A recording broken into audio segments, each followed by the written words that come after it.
si au lieu de parler d'entrepreneuriat, on parlait de sport, est-ce que tout le monde peut faire du sport? Oui. Voilà. Mais ça veut dire quoi faire du sport? Ça veut dire, voilà, tu vois, le frérot déjà, il a capté. En fait, il faut que chacun, là je l'ai fait par rapport à la personnalité, mais que chacun apprenne à se connaître. Est-ce que tu ressens ça toi aujourd'hui? Tu te sens en mode ultra instinct aujourd'hui? C'est trop. C'est trop. Non, ok, pas. Putain, c'est beau quand même. Tu vois, ça c'est beau. Ça vaut bien quelques haters. Hein. Ça vaut bien quelques haters. Exactement. Quand tu t'arrêtes à la fin de ta journée, at the end of the day, comme disent les Quinri, et que tu te dis, voilà, j'ai eu cet impact-là dans la vie de cette personne-là. Voilà, Vinciane, on a fait ça. Nous, on lui donnait que des conseils, mais on savait pas que ça allait la transformer comme ça.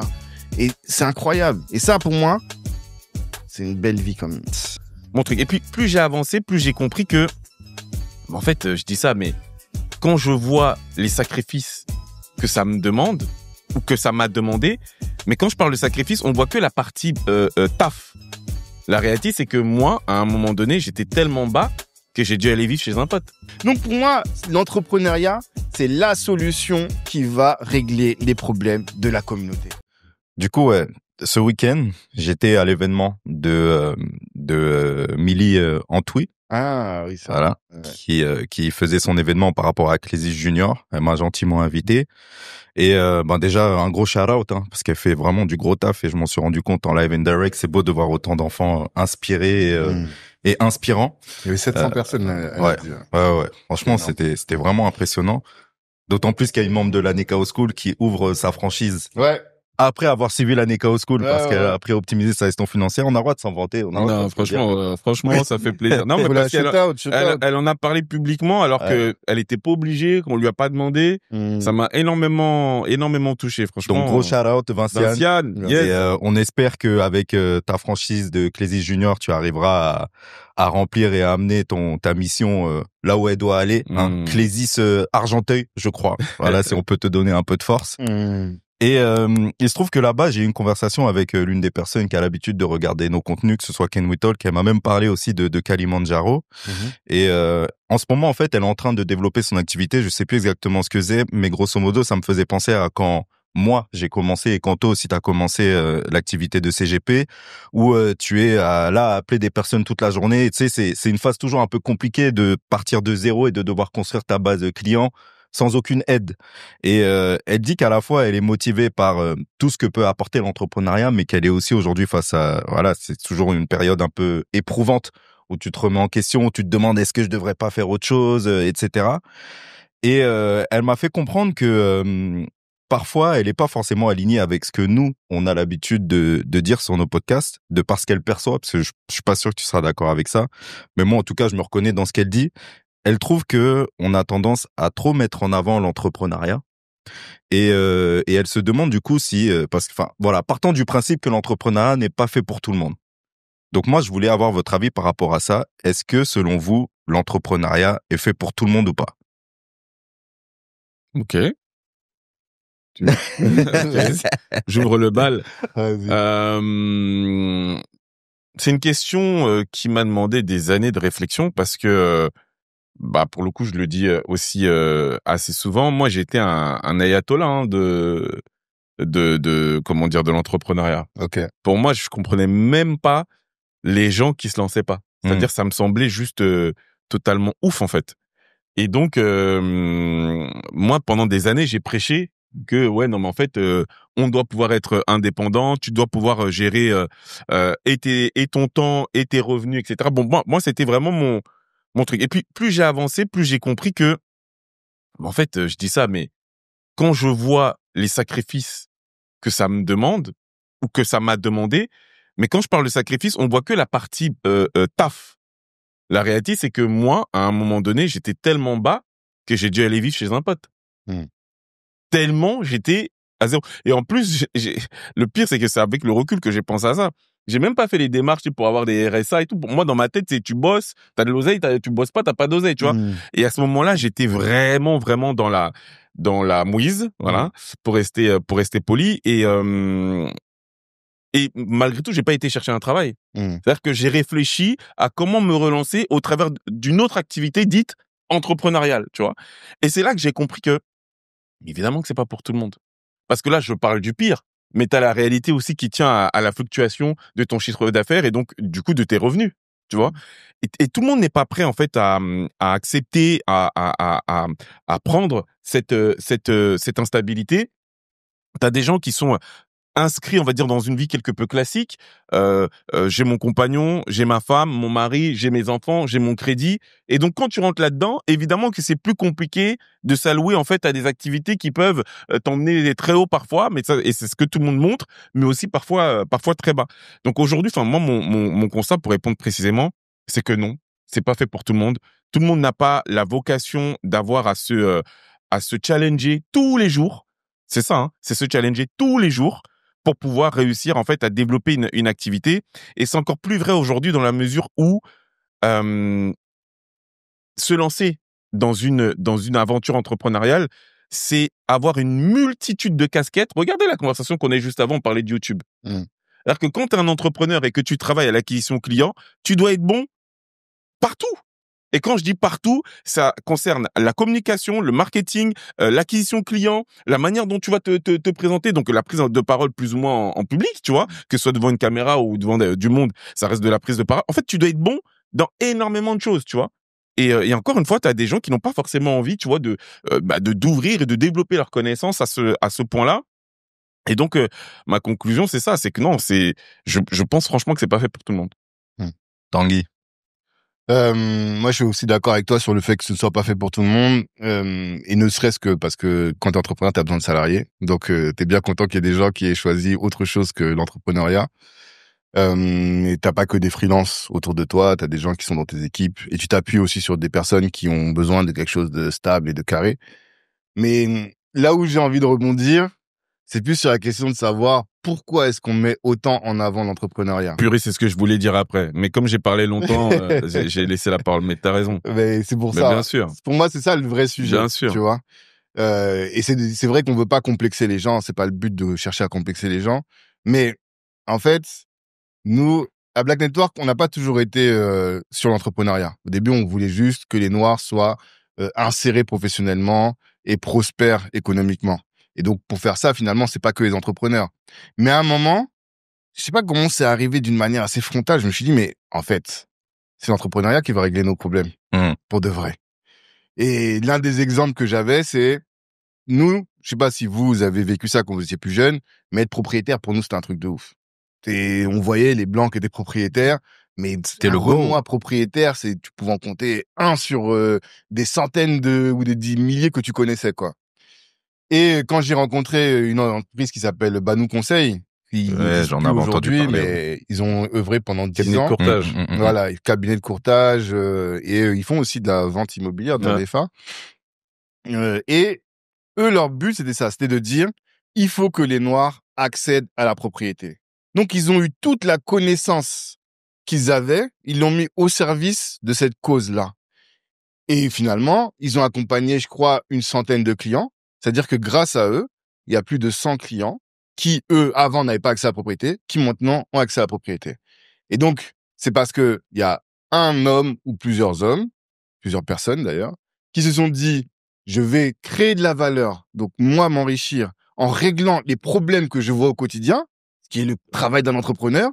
Et comme nous, les Renoirs, on a plein de problèmes. Tous les jours, on sort, vous avez vu, les dire, on n'a pas une bonne éducation financière, on va faire un truc. L'autre, il dit, on n'arrive pas, Kader qui dit, on n'arrive pas à manger à la pause déjeuner des plats afro dans un bon cadre, mais je crée un truc. Et ben en fait, si tout le monde transforme les problèmes qu'il rencontre au quotidien en opportunités business, ou plutôt en business florissant, eh bien en fait, on va régler nos problèmes. C'est-à-dire que on va gagner de l'argent, on va régler les problèmes que les gens rencontrent au quotidien, on va recruter nos gens aussi, parce que c'est ça, là, on a vu le petit stagiaire, c'est un Renoir, et il n'a pas de problème à avoir accès à son stage. Donc pour moi, l'entrepreneuriat, c'est la solution qui va régler les problèmes de la communauté. Et si on ajoute à ça le fait que parmi les gens les plus riches qu'on voit sur la Terre, la majorité, c'est des entrepreneurs. Et moi, bien sûr, il y a des entrepreneurs qui galèrent, mais si on prend Black Network, il y a énormément d'entrepreneurs qui galèrent pas, tu vois, et qui sont très prospères, très épanouis. Et donc, quand tu vois ça, tu te dis, en fait, il faut plus d'entrepreneurs. Bien sûr, faut pas qu'on dise qu'il y a que des entrepreneurs, mais il en faut beaucoup pour régler nos problèmes dans la communauté. Et surtout, je dis, pour régler le problème du racisme. Il faut des entrepreneurs. Jusque-là? Ouais, des entrepreneurs prospères. J'exagère quand je dis tout le problème. Ouais. Mais tu vois, les discriminations à l'emploi, les discriminations au logement, tu vois, si donc aujourd'hui pour ne plus subir. Voilà, le racisme financier, quoi. Ouais, tu vois, pour ne plus le subir. tous vos gens là qui vont tous être propriétaires demain là, ben ils auront plus de facilité à comprendre le locataire qui vient avec ses problématiques, qui est de la communauté.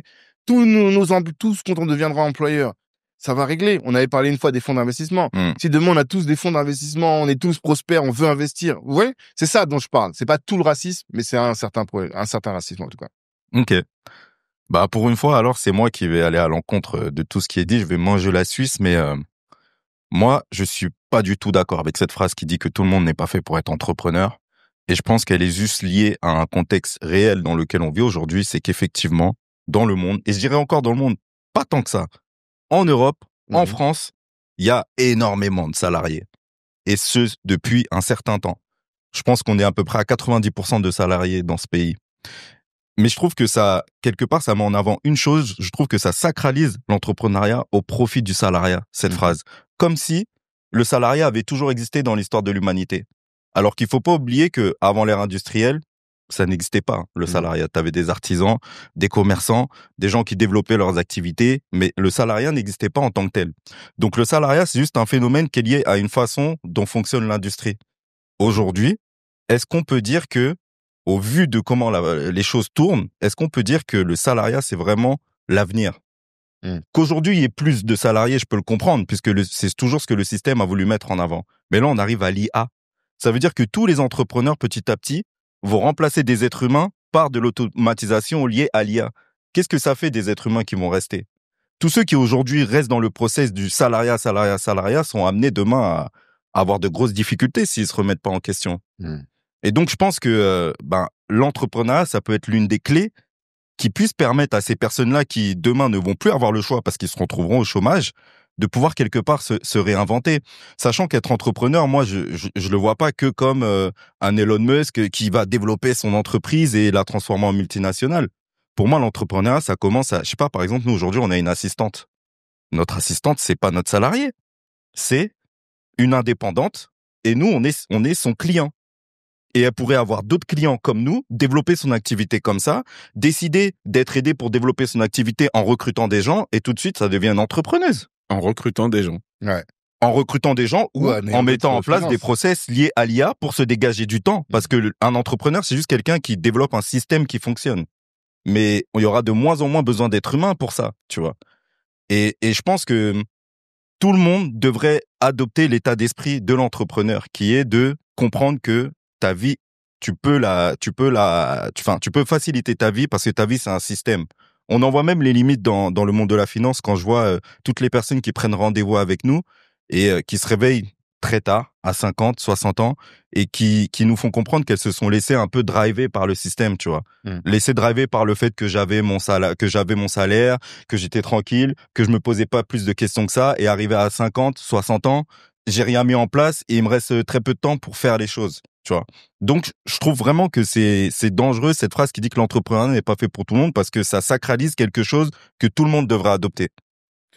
Pour moi, il y a un monde entre constater que le monde évolue et qu'il faudrait changer quelque peu les habitudes de certains ou certaines et dire tout le monde peut être entrepreneur.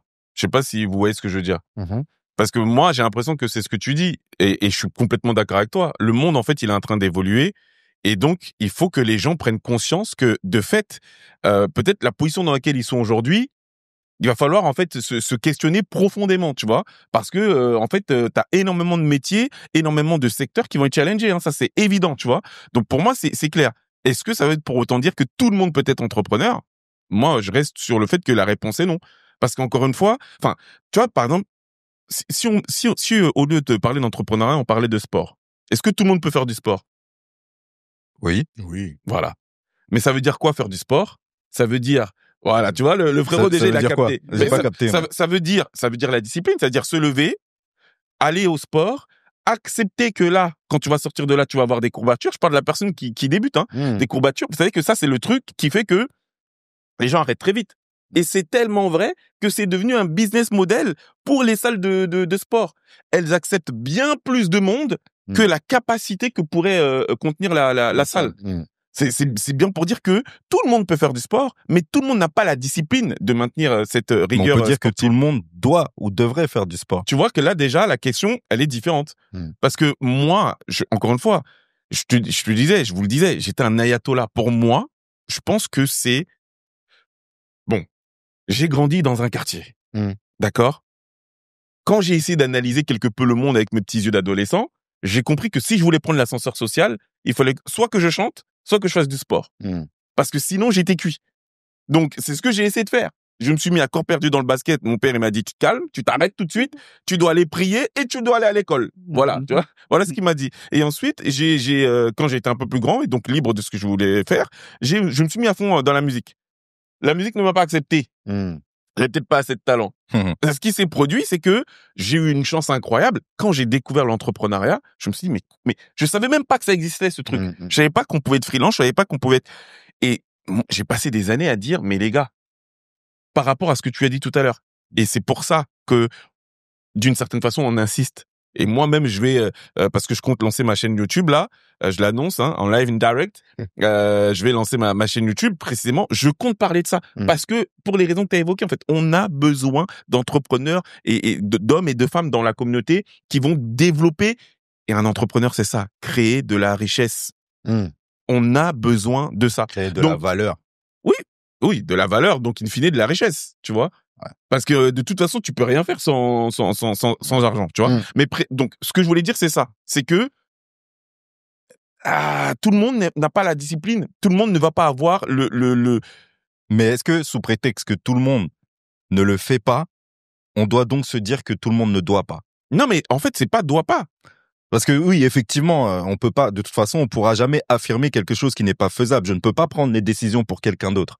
Mais je peux quand même tenir ma position de tout le monde devrait. Ah non, mais moi, c'est ce que je dis. Moi, je suis totalement d'accord. Tout le monde devrait. Mais même on pourra jamais affirmer que tout le monde peut, de toute façon. On peut jamais affirmer quelque chose comme ça. Non, parce que au départ, si je me trompe pas, ton postulat, c'est de dire, tout le monde doit être entrepreneur. Voilà, bon, entre doit et devrait, moi, écoute, tout le monde doit être entrepreneur. Voilà, tu vois. Parce que même si tu peux pas, même si l'idée n'est pas forcément de créer ton entreprise et tout, tu dois entreprendre ta vie. Oui, mais voilà, c'est ça. Bon, je te laisse. Et donc, pourquoi pas, in fine, à un moment donné, comprendre que même avoir un poste de salarié, c'est peut-être pas une finalité dans ta vie.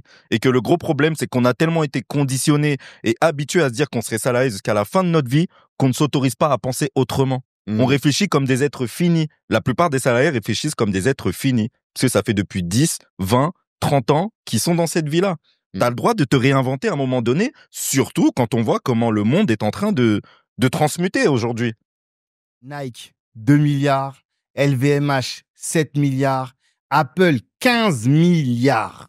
Consommer sans avoir des actions, c'est jeter son argent par les fenêtres.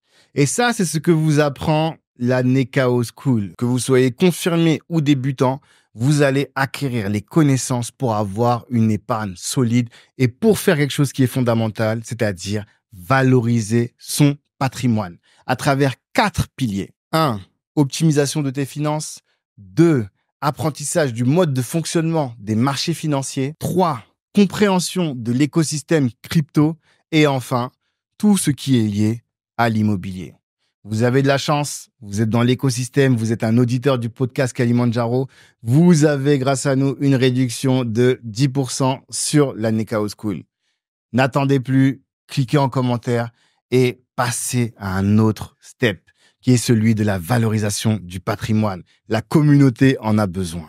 L'éducation financière a évolué depuis la Nekao de façon à ce que j'ai l'impression que ce n'est plus quelque chose qui est inaccessible. Enfin, une directive pour pouvoir organiser la gestion des comptes et ensuite la mise en place également d'un plan d'investissement aussi. Donc, c'est ce qui a permis qu'aujourd'hui, mes comptes se portent un petit peu mieux.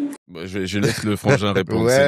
Il y a tellement de choses à dire. Mais c'est ça, en fait. Mais est-ce que tout le monde doit être... Parce que j'ai pas répondu, moi. Si, j'ai répondu un peu à cette question. Mais je me suis posé la question à un moment de dire, mais... c'est quoi un entrepreneur?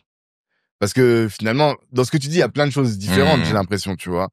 Tout le monde toi, ce que tu te dis, je pense que tout le monde doit avoir le mindset de l'entrepreneur. C'est l'impression c'est ce que j'ai l'impression d'avoir entendu dans ton message, tu vois. C'est surtout ça. Voilà. C'est vrai. Un mindset, ce mindset qui est de ce que toi t'as décrit et ce que nous on vit au quotidien. Et franchement, je pense que toutes les personnes qui sont en indépendant se retrouvent dans cette situation-là où ils doivent se marketer, ils doivent ceci, ils doivent cela. Et encore que, tu vois, quand je parle, et moi je trouve que peut-être que si j'avais eu ce mindset-là avant, peut-être que je serais encore salarié, tu vois. Mais je pense que j'ai échoué dans ma compréhension de ce qu'il fallait faire pour être salarié. Et si j'avais le mindset que j'avais aujourd'hui dans l'entrepreneuriat en tant que salarié, peut-être que je serais encore. Je m'explique. C'est-à-dire que moi, je suis rentré dans une boîte sans vraiment de grosses attentes. J'ai vu que ça remplissait mon foyer, mon frigo. Je me suis dit, vas-y, je continue. Et je me suis dit, peut-être, il fallait que je grimpe des étapes là-dedans, tu vois. Mais je vois la génération d'après, vraiment pas génération au sens littéral, mais mes petits frères, mes petites sœurs, qui, eux, ont plus de recul sur ce que c'est que l'entrepreneuriat, le salariat, et ils pensent leur carrière comme une boîte. Tu vois ce que je veux dire? C'est-à-dire que déjà, ils vont se marketer sur les réseaux sociaux. Sur LinkedIn, nous, on va chercher des clients, mais il y en a, ils vont chercher du taf.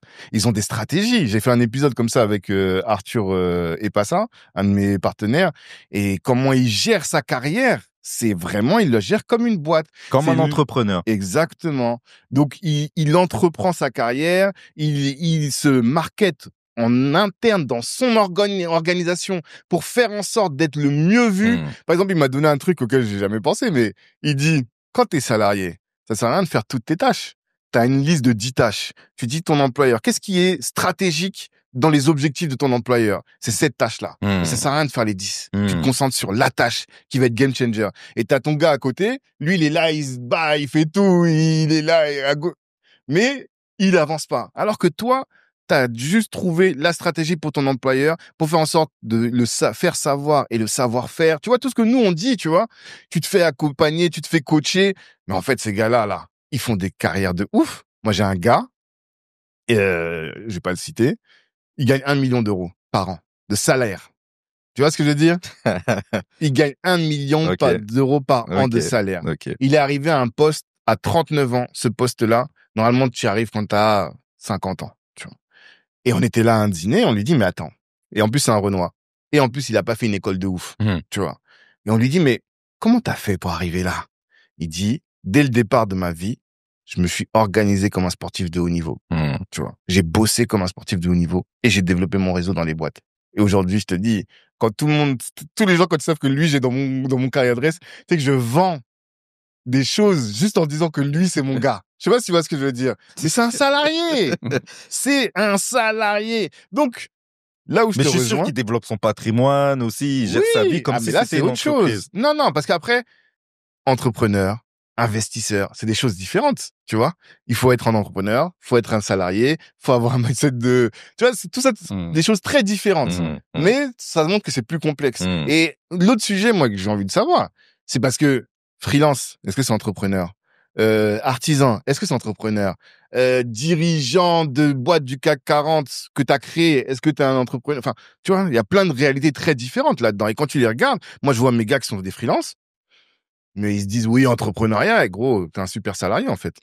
T'échanges ton temps contre de l'argent, tu vois. Et il y a des gars, même, ça, c'est une discussion qu'on a beaucoup avec Moussa Wagué, il y a des gars, même, et ça, je pense que je le suis beaucoup, ils sont tellement en train de charbonner dans leur boîte qu'en fait, c'est juste des esclaves de leur boîte. C'est même pas des entrepreneurs, en vrai. On est juste des salariés de nos boîtes, presque, tu vois.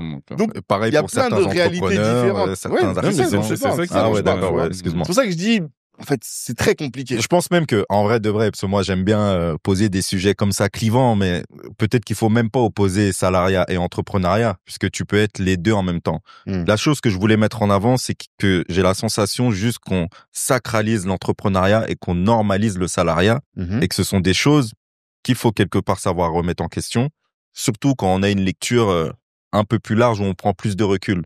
Parce qu'énormément de personnes ne remettent pas en question le fait que le salariat n'est pas une condition qui est liée forcément à l'être humain.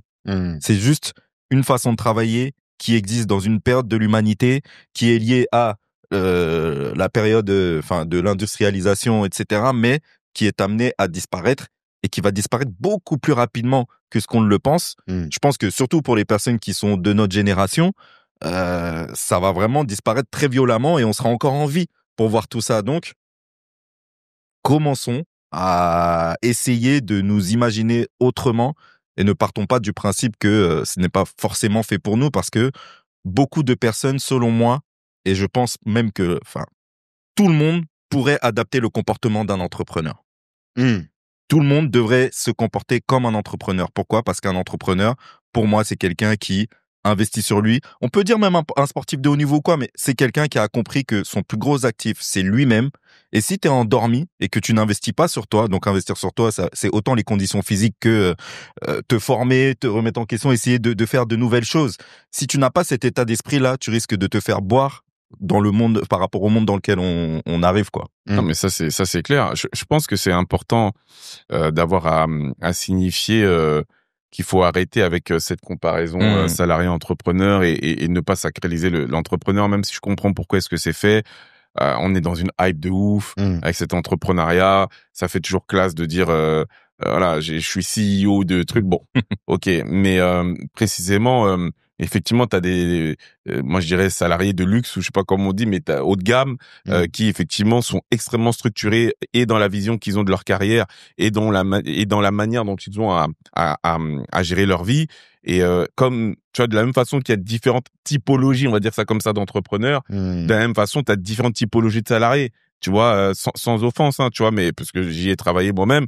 Mais quand tu fais des Big Mac au McDo, t'as pas le même job que le frangin qui a un M par an. Ou Kylian Mbappé. Voilà, exactement. Qui est salarié aussi. Exactement. Tu vois, donc. Mais entrepreneur aussi. Enfin bon. Oui, il développe des trucs. On va vraiment en parler de ça. Mais en fait, le truc, c'est ça, c'est que je rebondis sur ce que tu as dit il y a quelques minutes. Quand tu as donné l'exemple de Christelle, tu as dit qu'elle pourrait s'entourer. Tu vois, c'est qu'à un moment donné, de toute façon, notre assistante, pardon. Ah, okay. Et quand il a donné l'exemple de moi, je l'ai cité comme ça. Il a donné l'exemple de notre assistante et en disant qu'à un moment donné, elle pourrait développer et s'entourer. C'est que de toute façon, arrive un moment donné où tu vas faire appel à des gens. Alors nous, aujourd'hui, on travaille avec des gens. C'est vrai que pour beaucoup d'entre eux, ils sont indépendants. Tu vois, c'est pour beaucoup d'entre eux, c'est vrai que c'est des freelances. Gros notre écosystème. C'est des freelances. Mais c'est peut-être dû aussi au fait qu'on fait pas 25 millions d'euros de chiffre d'affaires. Viendra un moment donné, on voudra des A-level.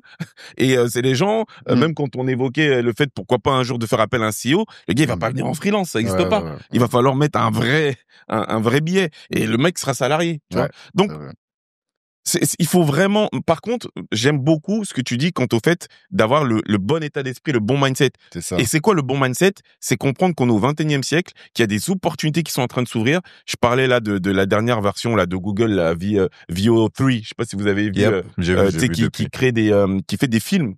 Aujourd'hui, t'as l'intelligence artificielle, tu lui balances un prompt, elle te fait un film, mon gars. Okay. Tu vois, mais poussé de fou, hein, tu vois.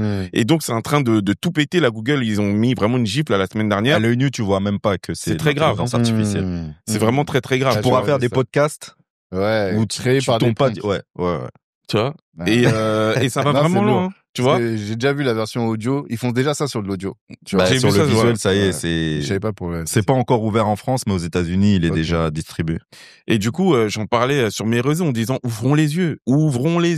Tu vois, je parlais, j'ai été faire un dîner là, ce dimanche là en famille, et à un moment donné, je parlais avec un frangin, en lui évoquant la sortie là de GTA bientôt. Donc on en parlait parce que je sais qu'il est un peu dans les jeux vidéo et tout, et je lui disais mais Rockstar là, l'action Rockstar, elle est en train de tout, comment dire ça poliment, tout éclater. Ouais. J'ai failli dire, elle est en train de tout penser à ça. Tu vois, elle est en train de tout et les gens, tu vois, parce que quand ça va sortir, ça va être un raz-de-marée, tu vois. Et si le jeu fonctionne bien, mais bon. Ouais, non mais j'ai pas de doute là-dessus. Enfin, ça fait 12 ans qu'il a attendu le jeu. Ouais. Moi-même, je vais y jouer.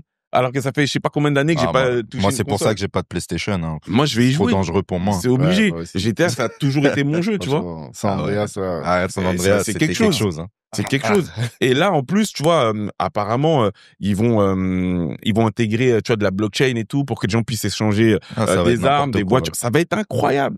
Donc, c'est ça lire le monde. C'est comprendre que, ok, le changement de paradigme veut que je me contente pas de me dire il y a un nouveau jeu qui sort, c'est quelles sont les opportunités business. Ouais. Tu vois? Mais ça, j'adore ce que tu es en train de dire.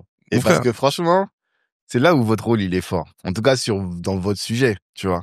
C'est-à-dire que GTA, moi, j'entends parler tout le temps. Et t'as vu, on a un garçon qui est, nos grands, ils ont le même âge. Bien sûr. Mais ils en parlent, tu vois. Mais à aucun moment, je me suis dit, Tanguy, achète des actions. Tu vois ce que je veux dire?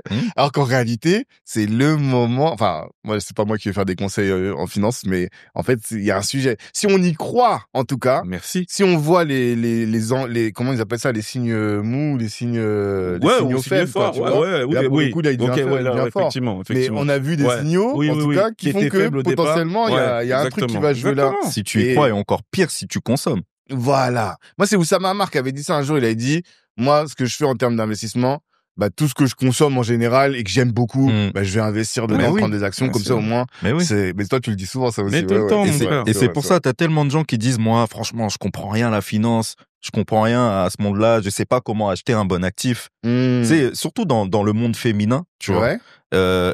Par exemple, dernièrement, une des personnes que j'ai conseillées, elle est infirmière.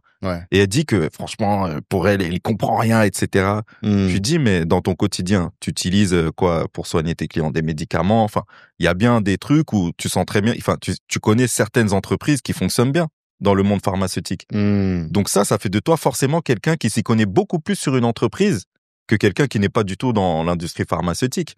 Donc tu as la possibilité de te faire de l'argent avec tes connaissances. Et c'est ça le monde de la finance, c'est le monde réel dans lequel on vit. Et effectivement, il commence par qu'est-ce que t'aimes, tu vois. Si tu sais que tous les soirs tu regardes Netflix, que tu donnes ton argent à Netflix, regarde l'action Netflix. C'est vrai, au moins regarde, c'est ça. Regarde. Bien sûr. Tu vas même pas peut-être tout de suite acheter, mais de dire tiens vas-y je vais commencer. Et en fait ça pose la question de, pour moi ça c'est un sujet qui est lié à l'intention, tu vois. Quelle est ton intention? Qu'est-ce que tu veux faire? Parce que je pense que vous avez entendu cette phrase qui dit quand tu regardes la merde grandit, mais quand tu regardes tes qualités grandissent aussi, tu vois. Et l'idée donc de ça, c'est de se dire intentionnellement, voilà. Et ça revient un peu avec, ça va recouper avec le débat sur l'entrepreneuriat. C'est que pour moi, on est dans ce qui est fondamental aujourd'hui, c'est de prendre sa vie en main, en fait. C'est ça le truc. C'est prendre ta vie. Voilà, prendre ta vie en main. Parce qu'en fait, j'ai l'impression, il y a trop de moments dans nos vies, et je pense qu'on l'est tous. Et moi, quelqu'un m'a appelé hier, il m'a dit, tiens, ça fait, qu'est-ce qu'il m'a dit? Ça fait 5 ans que je bosse. J'ai fait ma déclaration, je gagne 30 000 euros par an, et ma femme 30 000, c'est-à-dire on gagne 60 000, mais on n'a rien. Tu vois, il m'a dit ça hier soir, hein. Il m'a dit, on n'a rien. Il me dit, c'est pas normal. Et il était énervé, tu vois. Il dit, mais il faut que je fasse quelque chose. Qui vient à la NKO School, mon frère?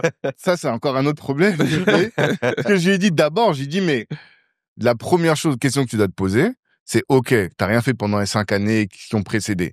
Mais c'est pas grave, en fait, tu vois. La question, c'est, est-ce que tu veux que dans 5 ans, tu t'asseyes encore et tu te dises, j'ai rien fait pendant les 5 années qui viennent de se passer. Première chose. Et je lui dis, ce qu'il faut que tu fasses, c'est d'abord que tu réfléchisses, c'est que tu te dises qu'est-ce que je veux, quel est mon objectif. Parce qu'à partir du moment où tu as mis ton focus sur un objectif, tu vas commencer à créer et organiser ta vie en conséquence. Et là, par exemple, la Go, là, en fait, c'est juste qu'elle a pas d'objectif, tu vois. Elle a pas vraiment un objectif qui est véritablement chevillé au corps, tu vois. Et tant qu'elle a pas cet objectif-là, finalement, elle va pas se rendre compte que tiens, j'ai bu ce truc-là, et en plus je bois, mais en fait tous les matins j'achète ce truc-là, tout, je le donne à mes enfants, et je me rends compte que mes copines aussi et tout ça. Mais en fait ce truc-là c'est pertinent, mais peut-être tu vois, elle va pas aller chercher. Donc tout est dans l'intention. Ça se joue sur plusieurs piliers, comme tu l'as dit effectivement dans l'intention. Ça part d'une décision. Ça part aussi du fait qu'il faut comprendre que il n'est jamais trop tard. Tant que tu as du temps de vie sur Terre, tu as le temps de développer quelque chose.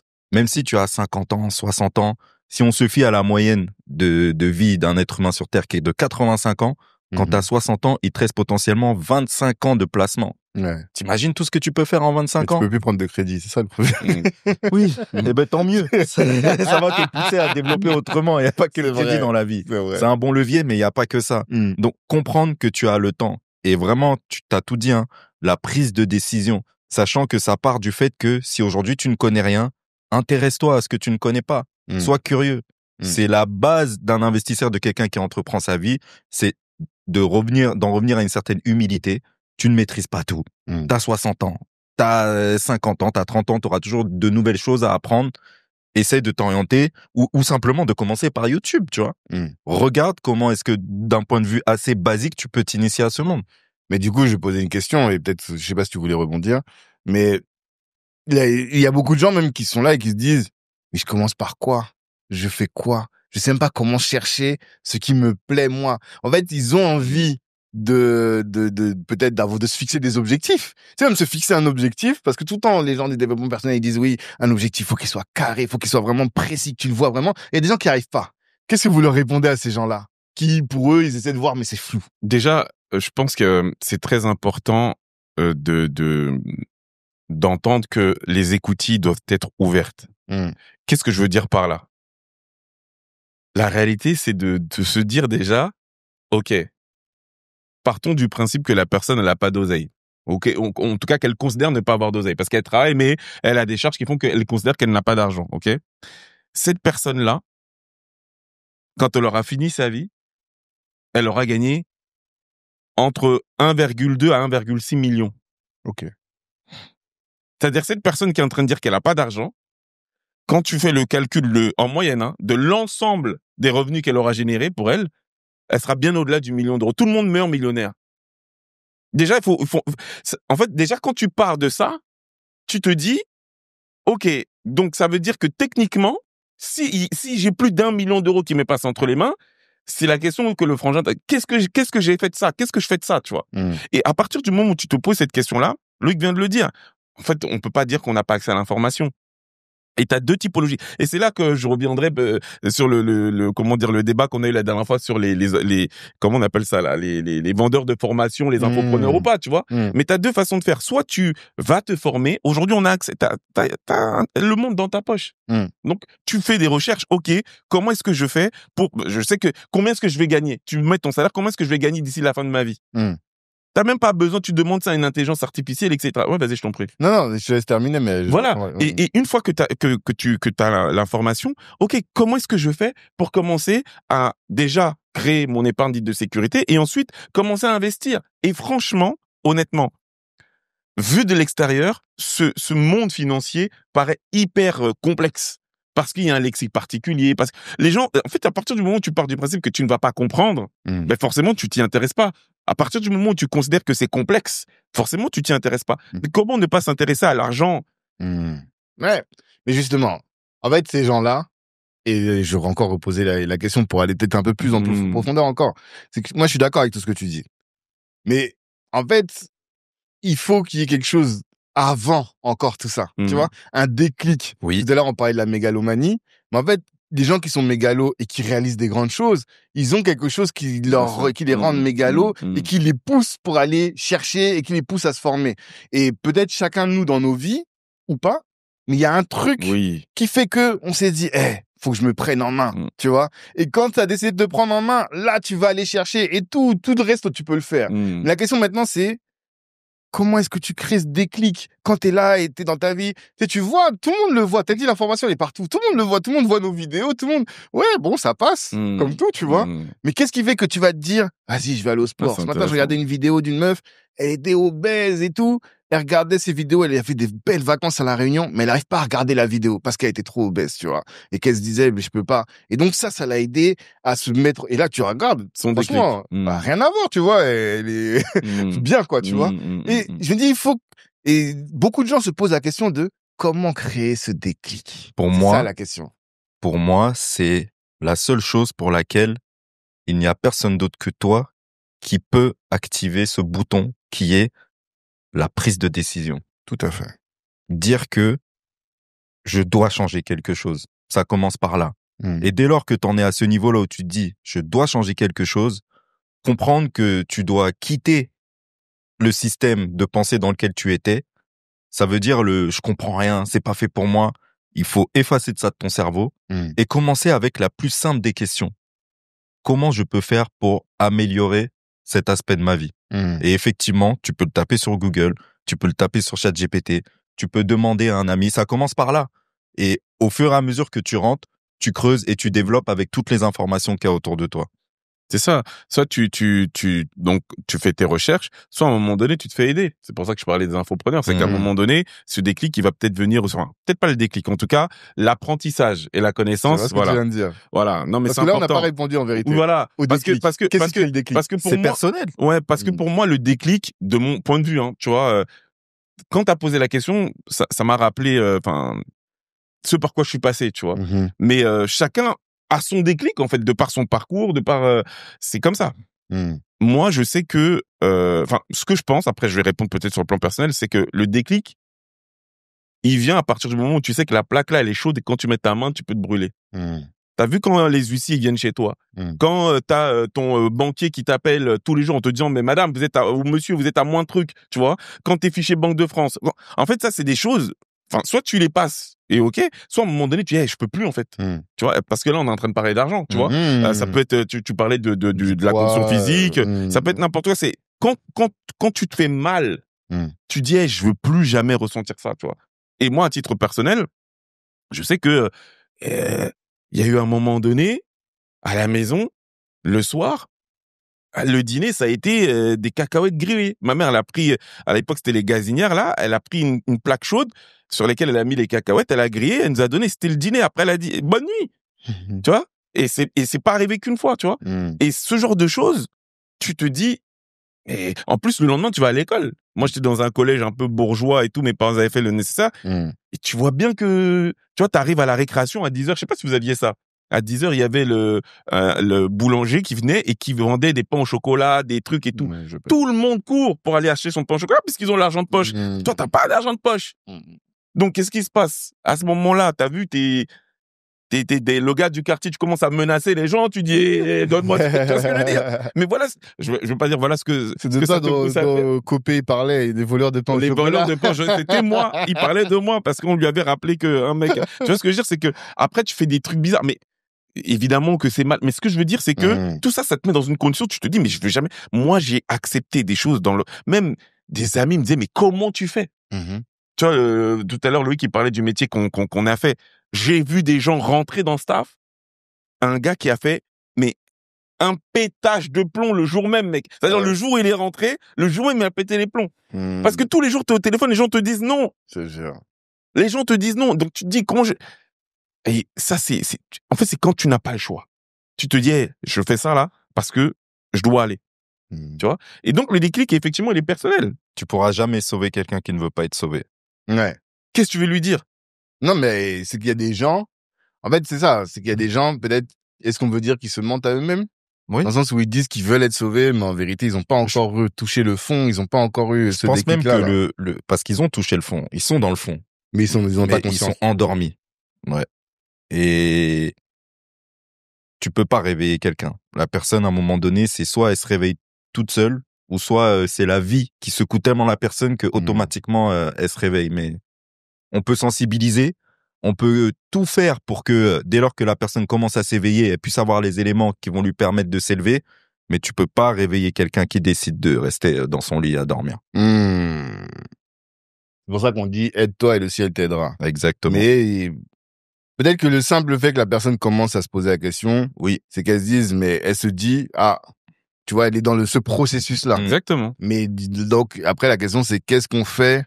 Qu'est-ce qu'on lui apporte à cette personne qui est dans ce processus? Est-ce que c'est juste de lui dire, moi, je dis toujours aux gens, mais regarde des contenus. Parce que tu vois, la phrase que tu as dit tout à l'heure, là, franchement, ça met une tarte. Quand tu te dis qu'à la fin de ta vie, il y a plus d'1 million qui seront passés entre tes mains, ça pose question, quand même. Bien sûr. Ça pose question. Bien sûr. Et c'est pas une question de revenus, hein. Ouais. Je parle même des gens qui gagnent 1500, faites vos calculs, 150 000 sur 10 faites ans. Faites vos calculs. Ça fait 180 000 sur 10 ans, ça fait déjà 1,8 million. Et c'est pour ça, tu vois, c'est partant de tout ça que je me dis que les personnes comme nous, qui sommes face caméra et qui représentons quelque chose, on doit pas hésiter à être un peu clivant pour créer des électrochocs chez ces personnes endormies, je te jure. De même que tout à l'heure, je disais, tout le monde doit être entrepreneur, tout le monde doit entreprendre ses finances. Point. Donc si aujourd'hui, tu es quelqu'un qui n'entreprend pas tes finances, tu es endormi. Voilà. Donc, tu sais quoi faire si, si tu n'as jamais prêté attention à ça et que tu t'es dit, tranquille, j'ai le temps. Si tu te dis que tu as le temps, tu es endormi. Ouais. Mais après, il y a différents types de profils, je dirais. Que tout le monde, en fait, là, ce que tu fais, c'est en automatisation, ils appellent ça un trigger, tu vois. Ou en tout cas, un stimuli. Et ce stimuli-là va répondre pour une certaine catégorie de personnes qui sont sensibles, peut-être à la voix, à l'image, ou je sais pas, tu vois. Mais c'est pas 100% de la population. Effet boule de neige. Peut-être qu'à force que des personnes s'éveillent, ça créera un impact. Parce que peut-être que moi, je vais avoir un impact chez cette personne qui est sensible à mon propos.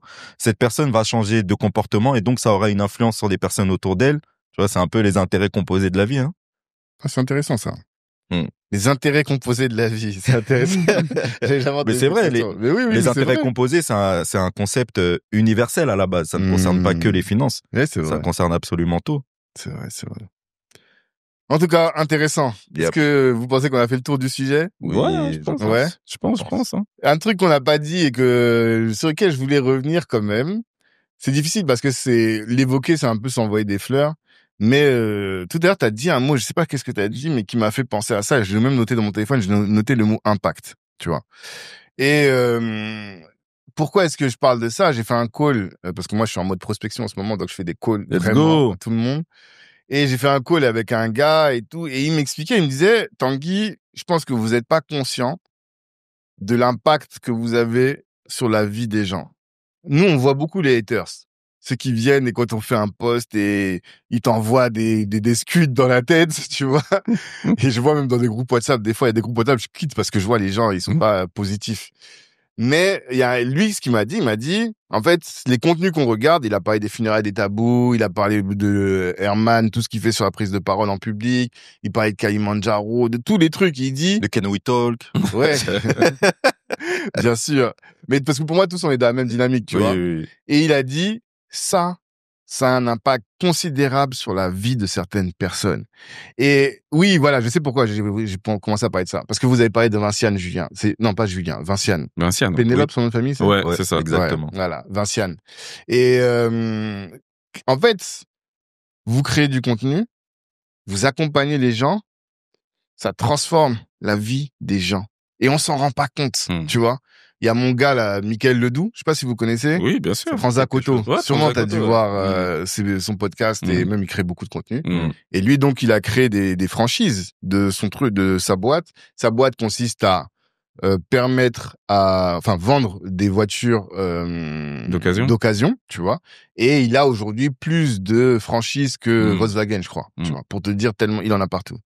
Mais en fait, les gars qui prennent ces franchises, mais leur vie elle change. Tu vois, c'est-à-dire que c'est des gars, il me parle toujours de ce gars qui bossait à Jiffy, chef de magasin chez lui, à côté de chez moi, et il a repris le truc. Et aujourd'hui, sa vie, c'est une vie d'entrepreneur qui est épanouie, en plus dans un secteur qui kiffe, parce que nous, les hommes, on aime les voitures, bien souvent, tu vois. Donc, t'es là tout le temps, tu polis ta voiture, tu vends, tu aides. Et en plus, ils ont fait un système, j'ai l'impression, qui est vraiment bien rodé parce qu'un de nos gars l'a utilisé. Et donc, tout le temps, il explique les parcours, les vies de personnes dont tu as réussi à changer la vie concrètement. Et à chaque fois que je regarde ça, je me dis, putain, c'est beau quand même. Tu vois, ça, c'est beau. Ça vaut bien quelques haters. Hein. Ça vaut bien quelques haters. Exactement. Quand tu t'arrêtes à la fin de ta journée, at the end of the day, comme disent les Quinri, et que tu te dis, voilà, j'ai eu cet impact-là dans la vie de cette personne-là. Voilà, Vinciane, on a fait ça. Nous, on ne donnait que des conseils, mais on savait pas que ça allait la transformer comme ça. Et c'est incroyable. Et ça, pour moi, c'est une belle vie quand même. C'est ce dont on parlait la dernière fois. De ouf. Quand on disait que nous, on a pour mission de vouloir permettre à 1 million d'afro-descendants d'avoir une stratégie d'investissement. Et aujourd'hui, ça fait depuis 2 ans qu'on s'est lancé dans cette aventure et on est à 500. Ouais. Et on se souvient de la première personne qui a pris notre accompagnement. Et aujourd'hui, voir qu'on en est déjà à 500, pour nous, c'est une folie. Et ça peut être une folie pour certaines personnes, voire même impossible qu'on arrive un jour à 1 million. Ouais. Mais ça commence par la première personne, les 500 personnes à qui aujourd'hui on a permis d'avoir cette stratégie-là, parce que dans ces 500 personnes, ce n'est pas qu'un chiffre, mais c'est aussi cette Vinciane, par exemple, qui, grâce à notre accompagnement, a pu développer sa propre vie, etc. Et c'est fort de voir effectivement l'impact individuel chez chaque personne. Tu te rends compte qu'il y a des petits bébés quelque part de ce que tu es en train de faire, en fait, tu vois. Donc, non, mais c'est ça dont on parlait. Ouais. C'est que moi, je reçois un message un jour d'une personne qui fait partie de notre équipe et qui me dit ouais, je me mets en couple avec quelqu'un de la NECAO. C'est-à-dire, nous, au départ, on s'est dit on va lancer un projet pour aider les gens à avoir une éducation financière. Il y a même des bébés physiques, mon gars, qui vont naître de ça. Et en gros, en fait, quand on dit que, enfin, il faut faire Faut juste faire, tu vois. Et si t'es sincère dans ta démarche, que t'essayes véritablement de tendre vers l'excellence à tout niveau, mais en fait, il y a des choses qui peuvent germer que toi, t'as même pas envisagé. C'est clair. C'est clair. T'as même pas prévu ça. Et ça, c'est beau à vivre. Ouais. Sincèrement. C'est pour ça que je dis souvent que j'ai le sentiment aujourd'hui, alors que j'ai fait 2-3 trucs avant, aujourd'hui, j'ai l'impression que j'ai trouvé ma mission de vie. Genre c'est vraiment. la question de l'alignement, en fait. C'est une dinguerie. Et c'est pour ça que quand les gens se disent, comment est-ce que je fais? Où est-ce que je dois aller? En fait, pour moi, peut-être même le travail le plus important que chacun doit faire, c'est d'apprendre à se connaître soi-même. Tu vois. D'apprendre à se connaître, de savoir qu'est-ce qui lui parle, quels sont ses modes de fonctionnement. Moi, je dis toujours que quelque chose qui m'a transformé, c'est de m'être fait accompagner par une coach sur le MBTI. Et grâce au MBTI, j'ai compris qu'est-ce que le MBTI? Du coup, je vais expliquer. Le MBTI, c'est un test de personnalité. Je pense que sûrement t'as dû voir ou faire, peut-être quelqu'un t'a déjà parlé de ça, mais c'est un test de personnalité. Un peu comme le disque. T'as déjà entendu parler des disques, les rouges, les bleus, les verts, tu vois. Bah, disons que le disque, c'est la version, entre guillemets, peut-être les coachs seront pas d'accord, mais dégradée du MBTI. Parce que t'as 4 personnalités dans les disques, alors que dans le MBTI, t'en as 16, tu vois. Et en fonction de ces personnalités-là, de ce type de personnalité, t'arrives à déterminer quelle est ta zone de génie, quelle est ta zone de le challenge, qu'est-ce qui fait que tu es dans le flow, tu vois, parce que là, t'es vraiment en alignement fort, et qu'est-ce qui fait que tu dois progresser. Et donc, tu as des fonctions en fonction de certaines lettres. On te donne, chaque personne a 4 lettres, et en fonction de ces lettres-là, eh bien, tu as un type de personnalité. Et quand la personne, j'ai fait la première ou la deuxième séance, et qu'elle a posé les lettres, en fait, c'est comme si on te fait un diagnostic. Tu te dis, mais attends, en fait, t'as mal partout et tout. Tu te dis, je sais pas ce que j'ai. Et à un moment, on te dit, en fait, t'as ça comme maladie. Bah, en fait, moi, c'est ça. On m'a dit, t'as ça. Et à partir du moment où t'as ça, bah, tu sais maintenant comment est-ce que tu dois t'améliorer. Parce qu'on parle de développement personnel. Mais c'est quoi le développement personnel en vrai? Bah, nous, dans le MBTI, ils vont dire, t'as 4 fonctions principales, tu vois. Et t'as tes 2 fonctions que tu utilises depuis que t'es tout petit. Et au fur et à mesure de la vie, nous, par exemple, qu'avant la quarantaine, là, on commence à développer. Faut pas mélanger. C'est sorti vite de ça. Vous notez comment c'est sorti. Il a fait 20 rétro. Moi, je suis pas dedans. Non. Et donc, quand t'arrives, en tout cas, à un certain âge, c'est pas que la quarantaine, mais à un certain âge, tu commences à vouloir développer les autres fonctions, tu vois. Et c'est là que tu commences à devenir complet. Parce que quand t'as tout développé, mais là, t'es en mode ultra instinct. Tu vois ce que je veux dire? C'est pas super saiyan, t'es ultra instinct. Encore au-dessus. Tu vois. Et en fait, il faut que chacun, là je l'ai fait par rapport à la personnalité, mais que chacun apprenne à se connaître. Est-ce que tu ressens ça toi aujourd'hui? Tu te sens en mode ultra instinct aujourd'hui? C'est trop. C'est trop. Non, ok, par rapport à il y a 5 ans, par rapport à il y a 5 ans, tu vois une diff de fou. Mais en fait, c'est trop. En fait, c'est trop dans le sens où, parce qu'en fait, déjà, le fait d'avoir un coach, t'as un vis-à-vis, tu vois, qui te dit, nous on se voit toutes les semaines, elle me dit, ah, voici, voilà, merci, voilà. Ça, c'est la première chose. Et en fait, ce que t'as dit aussi, et ça recoupe un peu avec le sujet qu'on avait tout à l'heure de dire, faut que tu sois acteur de ta vie. Moi, le jour où j'ai quitté mon taf, et je pense le jour où j'ai lancé Black Network, mais le jour où j'ai quitté mon taf surtout, je suis devenu encore acteur de ma vie. Donc, t'es dans tu fais des choses, tu rencontres des gens, tu testes, tu casses la gueule, tu testes. Et après, à un moment, parfois, tu t'arrêtes, tu regardes ce que t'as fait en arrière, tu vois. Là, j'ai rouvert mon compte Facebook WhatsApp Business, les automatisations, bref. Là, moi, c'est un vrai sujet là, en ce moment. Et j'ai retrouvé donc Facebook depuis 2008, je suis sur Facebook. Donc je revois des photos, je dis putain merde, je faisais ça avant. Début de Black Network, c'était comme ça. Premier événement, c'était ça. Ça c'est bon. Putain, ça. Maintenant on est là. Tu vois ce que je veux dire? Et je vois tout ça et je me dis ah ouais. Quand l'entrepreneur grandit. Voilà. Ça, c'est ce que tu dis tout le temps, ça. Quand le dirigeant grandit, quand le dirigeant grandit, l'entreprise grandit aussi, tu vois. Et donc, forcément, parce que t'es dans l'action, parce que tu cherches à t'améliorer, parce que tu testes des trucs tous les jours, tu prends du recul et tu dis, voilà. Des fois, tu peux t'asseoir et regarder dans le rétroviseur et te dire, putain, j'ai quand même déjà fait tout ça. Et même, c'est même un carburant parce que ça te permet de te dire, j'ai fait tout ça. Déjà, j'ai réussi à faire tout ça, donc je suis pas n'importe quoi. En plus, j'ai fait tout ça. Je m'en suis sorti. Donc, si je continue, je vais encore plus m'en sortir. Les effets composés dont tu as parlé. Là où j'en suis, par exemple, Black Network, aujourd'hui, nous, on a démarré en 2011. On est en 2024. 25. Ça fait 14 ans. Mais j'ai mis 14 ans pour arriver là où j'en suis. si j'ai encore pendant 14 ans, là, mais ça va être une dinguerie. Non, mais moi, je dis tout le temps ça. Et je dis tout le temps ça. Des fois, quand on fait le constat, tu vois, de ce qui s'est passé en 24 mois. Mais 24 mois parce qu'on a lancé. Parce qu'en réalité, on peut même dire 36 mois parce que pendant un an, tu vois, voilà, on a vraiment, donc, quand je fais ce constat-là, je me dis, mais wesh, mais genre là, dans 5 ans, là, qu'est-ce qui va se passer? Là, il y a pas longtemps, on était en réunion privée, là, parce qu'on est en train d'organiser des choses. Il y a des choses qui vont être annoncées, là, dans quelques semaines. On vous a vu au Pullman, tout ça, on vous a vu. Ouais, tu vois, non, mais je sais pas si on peut annoncer, au moins la date, non? Nous, en tout cas, on veut je vous sais pas. Mais en tout cas, attends. Ouais, en tout cas, ce qui est sûr, c'est que quand je vois, en fait, ce qui se prépare, ce qu'on met en place, je me dis, mais dans 5 ans, on sera dans quelle position? Ouais. Parce que franchement, déjà là aujourd'hui, même si on cherche toujours l'optimisation, on cherche toujours l'amélioration, on cherche toujours, tu vois, mais en vrai de vrai, quand tu t'assois 2 secondes, tu te dis, mais quand même, le biceps, c'est pas mal, tu vois. C'est pas rien. Et j'avais adoré quand on avait reçu Milly. Je sais pas si on dit Milly ou Milly. C'est Milly, hein. Ouais, en tout cas, j'ai toujours entendu dire Milly. Voilà, Milly, qui disait qu'elle avait la faculté de célébrer, de s'auto-célébrer, en fait, tu vois. Parce que c'est des choses qu'on fait pas toujours. T'es sur le lendemain. Non, t'as vu, quand on se pose 2 secondes, nous, on a un rituel. Tous les vendredis, on tourne notre podcast. Après, on va chez un Camerounais, là, mon frère, un resto. On se pose, on refait le monde. Et des fois, on se pose, on se dit, quand même, tu vois. C'est une dinguerie, ce qui est en train de se passer. C'est dingue. C'est comme si on était au bon endroit, au bon moment. Ouais. The time to market. C'est incroyable. Il y a un vrai momentum. Tout à fait. Je voulais juste rebondir sur le truc dont tu parlais tout à l'heure quand tu disais qu'il faut comprendre qui tu es. Je trouve ça vraiment important parce que comprendre qui tu es, c'est aussi derrière fréquenter des personnes qui ont tes valeurs.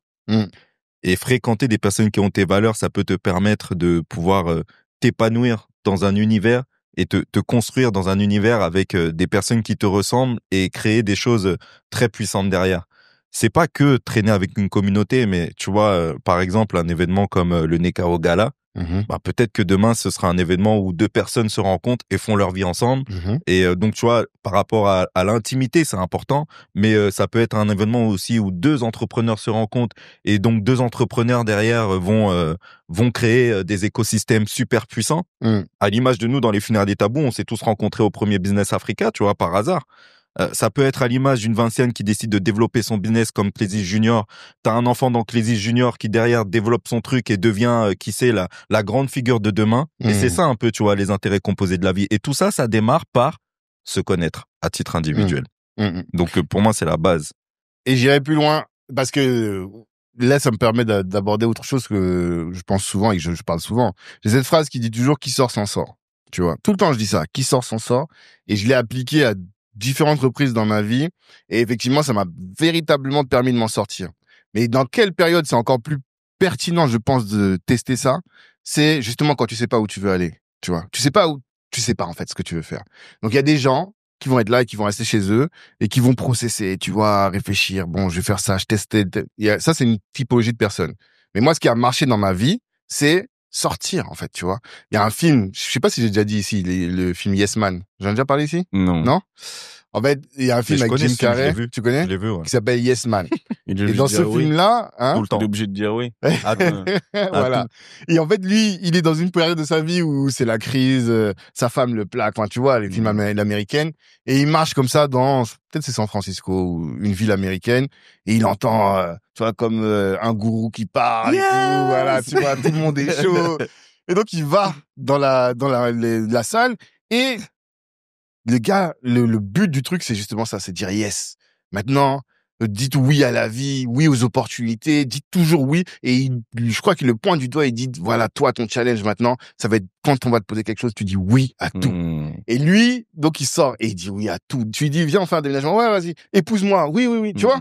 Il a tout testé et il a découvert, mais énormément de choses. Sa vie est devenue riche. Ça crée des opportunités. C'est ça. Après, il y a des limites, bien sûr, parce que se marier avec quelqu'un juste parce qu'elle t'a demandé, c'est un problème, tu vois. Mais au moins, c'est là que ça crée les opportunités. Et au-delà de créer et comme ça crée les opportunités, t'arrives à voir, ah, putain, en fait, ça, moi, je veux pas faire. Tu vois? Ça, je veux faire. Ça, je veux pas faire. Ça, je veux faire. Et c'est comme ça que t'apprends à te connaître. Bien sûr. Moi, c'est ça qui m'a permis d'apprendre à me connaître. Quand j'ai quitté mon taf, je faisais que ça.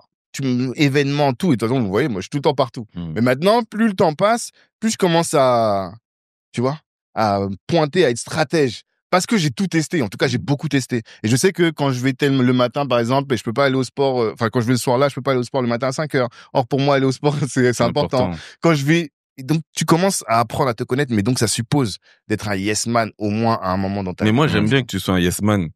Parce qu'il y a plein de restaurants que j'ai découvert grâce à toi. J'ai découvert une boulangerie, là, dernièrement, grâce à toi. La Maison Anne Show. Ouais. Et je me suis dit, que franchement, j'irais. C'est pas loin, c'est à Pantin, donc, c'est pas loin. Et le fait que toi, tu sois justement celui qui sort pour t'en sortir, eh ben, ça me permet en plus, tu reportes ça. Donc, c'est cool, tu vois, ça nous permet, à nous qui te suivons moi, je suis un peu moins comme ça, honnêtement. Je suis un peu moins comme ça. Et je pense pas que ce soit une qualité. Je me suis dit ça, que j'ai l'ambition de sortir un peu plus, parce que c'est important, tu vois. Effectivement, tu peux avoir des opportunités qui peuvent véritablement changer quelque peu ta trajectoire. Et donc oui. Maintenant, sur cette question de se connaître, il y a l'exercice, le MBTI. Ouais, qui peut être intéressant. Mais tu parlais tout à l'heure du déclic, c'est toujours ça. C'est il faut que la personne se dise qu'il lui faut faire ce travail-là. Et c'est pour ça que on fait aussi, tu vois, il y a de plus en plus d'arcanes qui sont créés pour permettre aux frères et aux sœurs de se retrouver et d'échanger. Ce qui n'existait pas il y a encore quelques années. Et notamment même sur du contenu. Pourquoi je dis ça? Je dis ça parce que quand tout à l'heure tu parlais notamment de l'entrepreneuriat, et la question qui t'a été soumise par cette personne, pourquoi vous parlez principalement de l'entrepreneuriat? Je pense que c'est indispensable d'abord à comprendre que, tu vois, tu parlais de Vinciane, mais comme on peut parler de Black Network, comme on peut parler de nous, en fait, c'est des relais. C'est créer des relais. Et j'en parle parce que, en fait, le fait d'avoir, t'as plein de gens qui se connaissent pas. T'as plein de gens qui se connaissent pas et qui, du coup, n'osent pas. Ils n'osent pas, ils ne tentent pas, souvent parce qu'ils ont peur de l'échec, tu vois.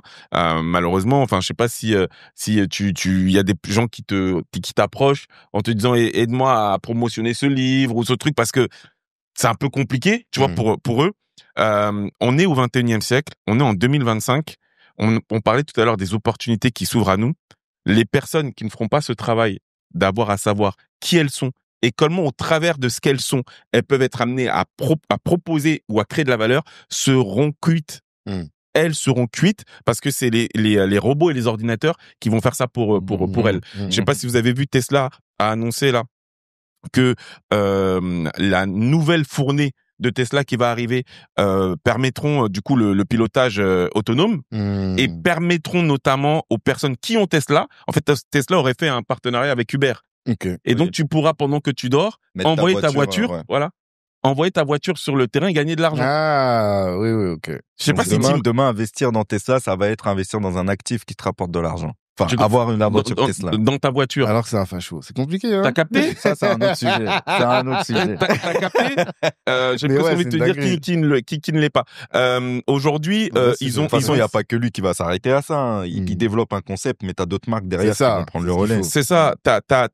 Ils ont créé aussi une armée de robots autonomes.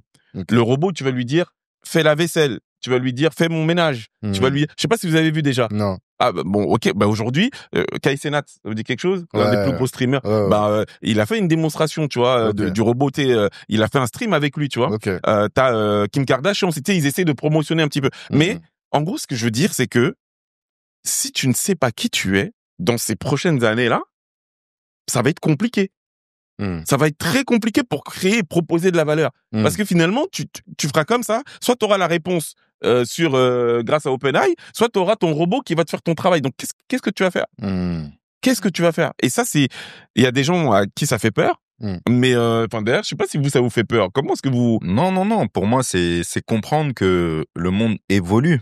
Et le monde évolue très vite et qu'effectivement, aujourd'hui, nous sommes dans l'ère où l'individu compte. Tout démarre de qui es-tu en tant que personne, tu vois. Et c'est ça qui va te permettre de vivre de façon épanouie.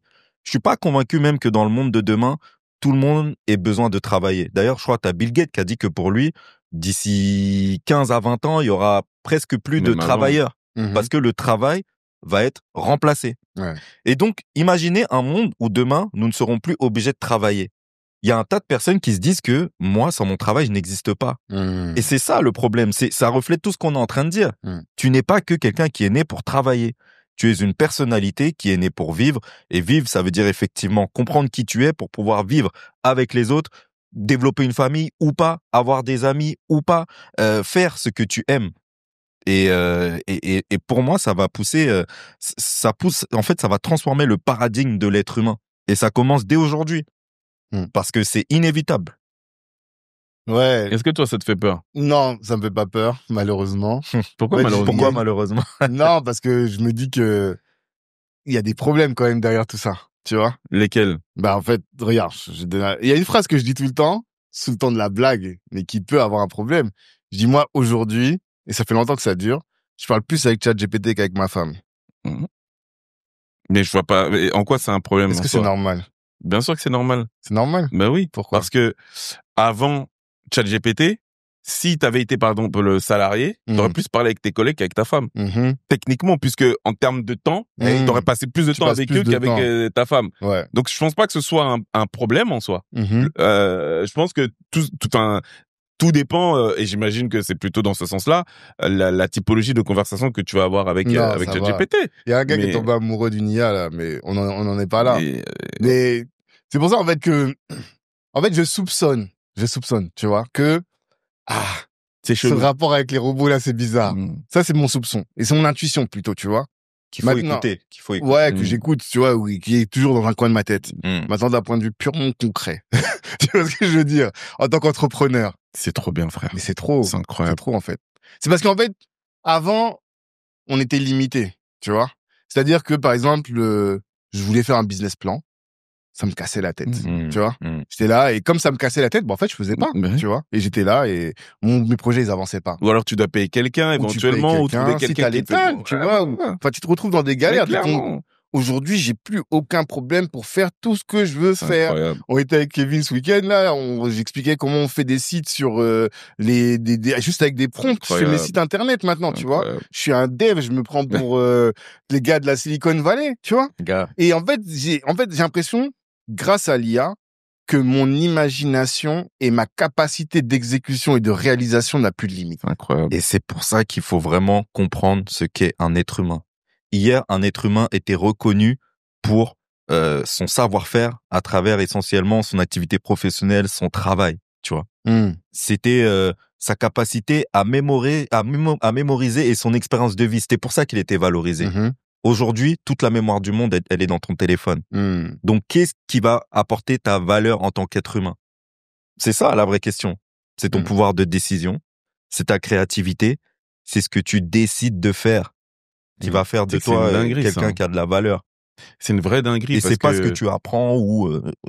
Non, mais c'est une vraie dinguerie parce que le shift, il va quand même loin.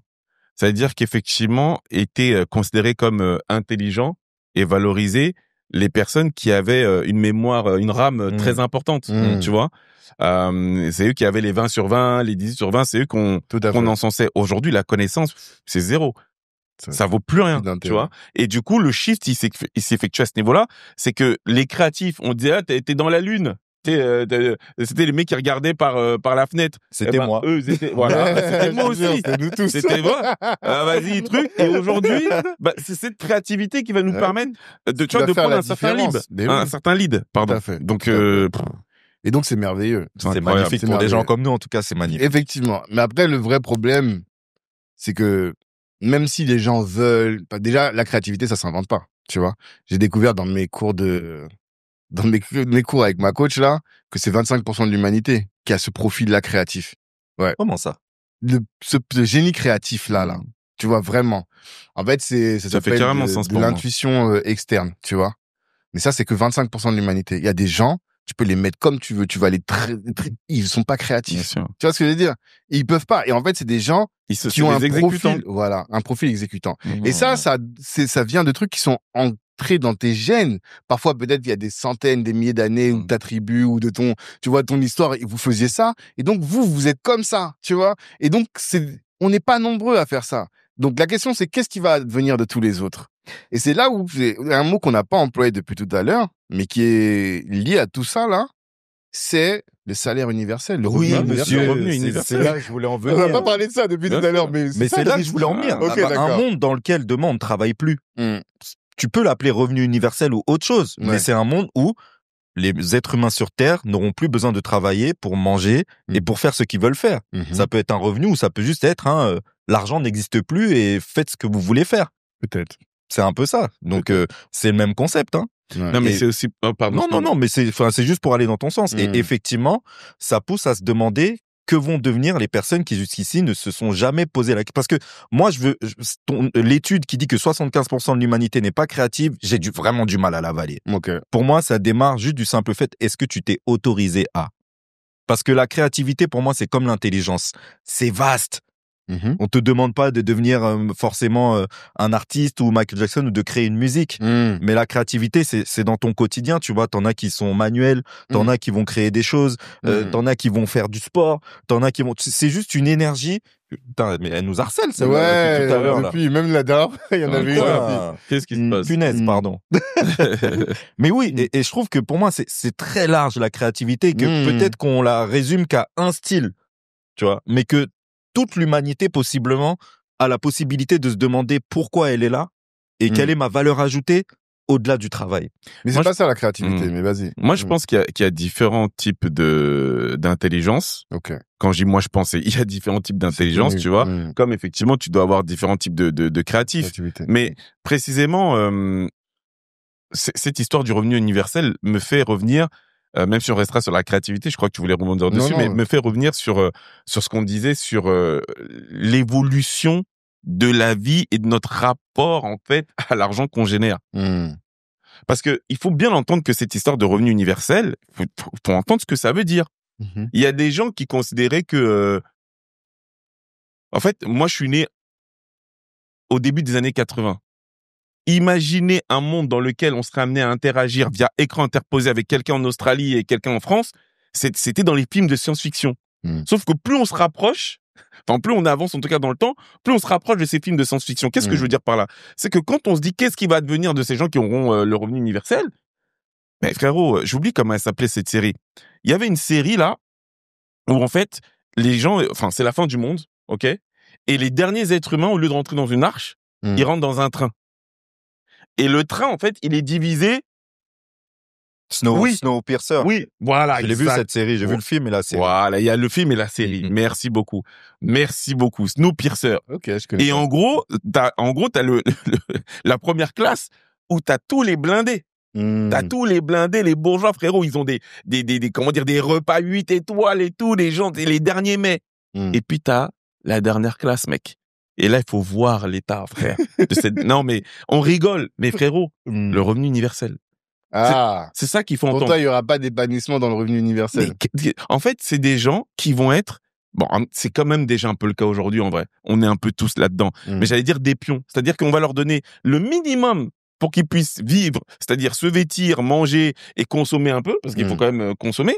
Mais ils seront, entre guillemets, des pions, des assistés du système.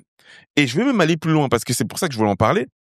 C'est qu'en octobre, la BCE a annoncé qu'il y a de fortes chances que serait lancé le fameux euro numérique. Ouais. Mais cet euro numérique-là, s'ils arrivent et c'est pour ça qu'on parle d'éducation financière et que les gens pensent peut-être on essaie juste de faire de la publicité. Au-delà même de la Neko School, c'est pas le problème. Cet euro numérique, s'ils arrivent en fait à faire en sorte qu'il devienne, enfin, qui remplace, en tout cas, parce que c'est ça l'objectif, qui remplace le papier, d'accord, qui remplace les billets, ça veut dire quoi? C'est-à-dire que quand tu vas aller acheter ton grec, on va savoir que tu as été acheté ton grec à 18h, là-bas, en fait. Quand demain, tu auras brûlé un feu rouge, on n'aura plus besoin de faire on va te prendre l'argent directement. Si demain, on te recherche et que tu veux aller prendre un avion, on te bloque tes ressources sur un seul bouton. Et pourquoi je le dis? Je le dis parce que cet écosystème crypto aujourd'hui, même si demain tu as de l'euro numérique, tu peux avoir d'autres cryptos qui vont te permettre de t'extirper du système dans lequel on veut t'enfermer. Je reviens à ce qu'on disait sur cette histoire de connaissance. Tu ne peux pas inventer des choses que tu ne sais pas. Ouais. Si jamais tu ne sais pas comment faire, si jamais tu n'as pas accès à cette connaissance, malheureusement, tu seras bloqué, tu vois.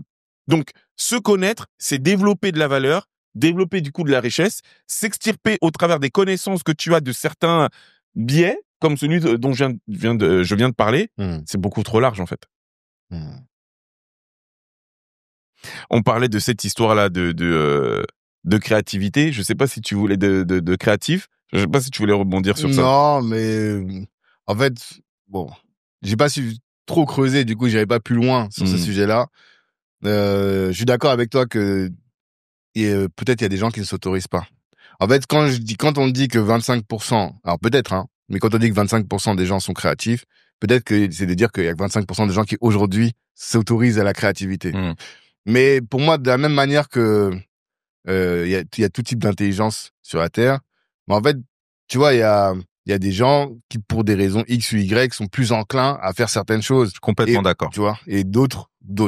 Et comme tu as dit, en fait, dans la période où il fallait coder pour être riche et que les développeurs étaient les plus riches, bah même si nous on était créatifs, c'était pas le marché, quoi, c'était pas le temps des gens comme nous. Tu vois ce que je veux dire? Clairement. Et donc on laissait les autres qui créaient des systèmes et tout, c'est eux qui gagnaient. Des techniciens. Voilà, les techniciens, super techniciens. Et là on est en train de peut-être que là en fait on est en train d'arriver sur une nouvelle ère. Mais on y est. C'est ça. On y est. On est sur une nouvelle ère. C'est l'ère du verso. La technologie. Qu'est-ce que tu racontes? Ah, tu connais pas ça? Non. C'est Kalala Mutunde qui le développait, ça. Rest in power. Ouais. Okay. Qui disait qu'en fait, nos ancêtres Kamites, et d'ailleurs, il n'y a pas que, hein, mais les anciennes civilisations avaient observé que les comportements humains étaient liés aux astres, tu vois. Et que ces astres-là, donc là, on est en train de sortir de l'ère du poisson pour entrer dans l'ère du Verseau, quelque part conditionnent la façon dont l'humanité se comporte parce qu'on est sensible à des choses dont on n'a même pas idée. C'était ce qui développait, c'était des choses qu'on connaissait déjà avant.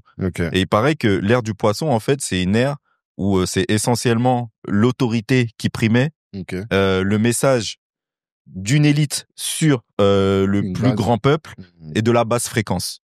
Et que là, l'ère du Verseau, c'est une élévation de fréquence qui va essentiellement mettre en avant la technologie et également la liberté des peuples, mais aussi beaucoup de confrontations liées à cet éveil qui sera lié à l'espèce humaine, tu vois.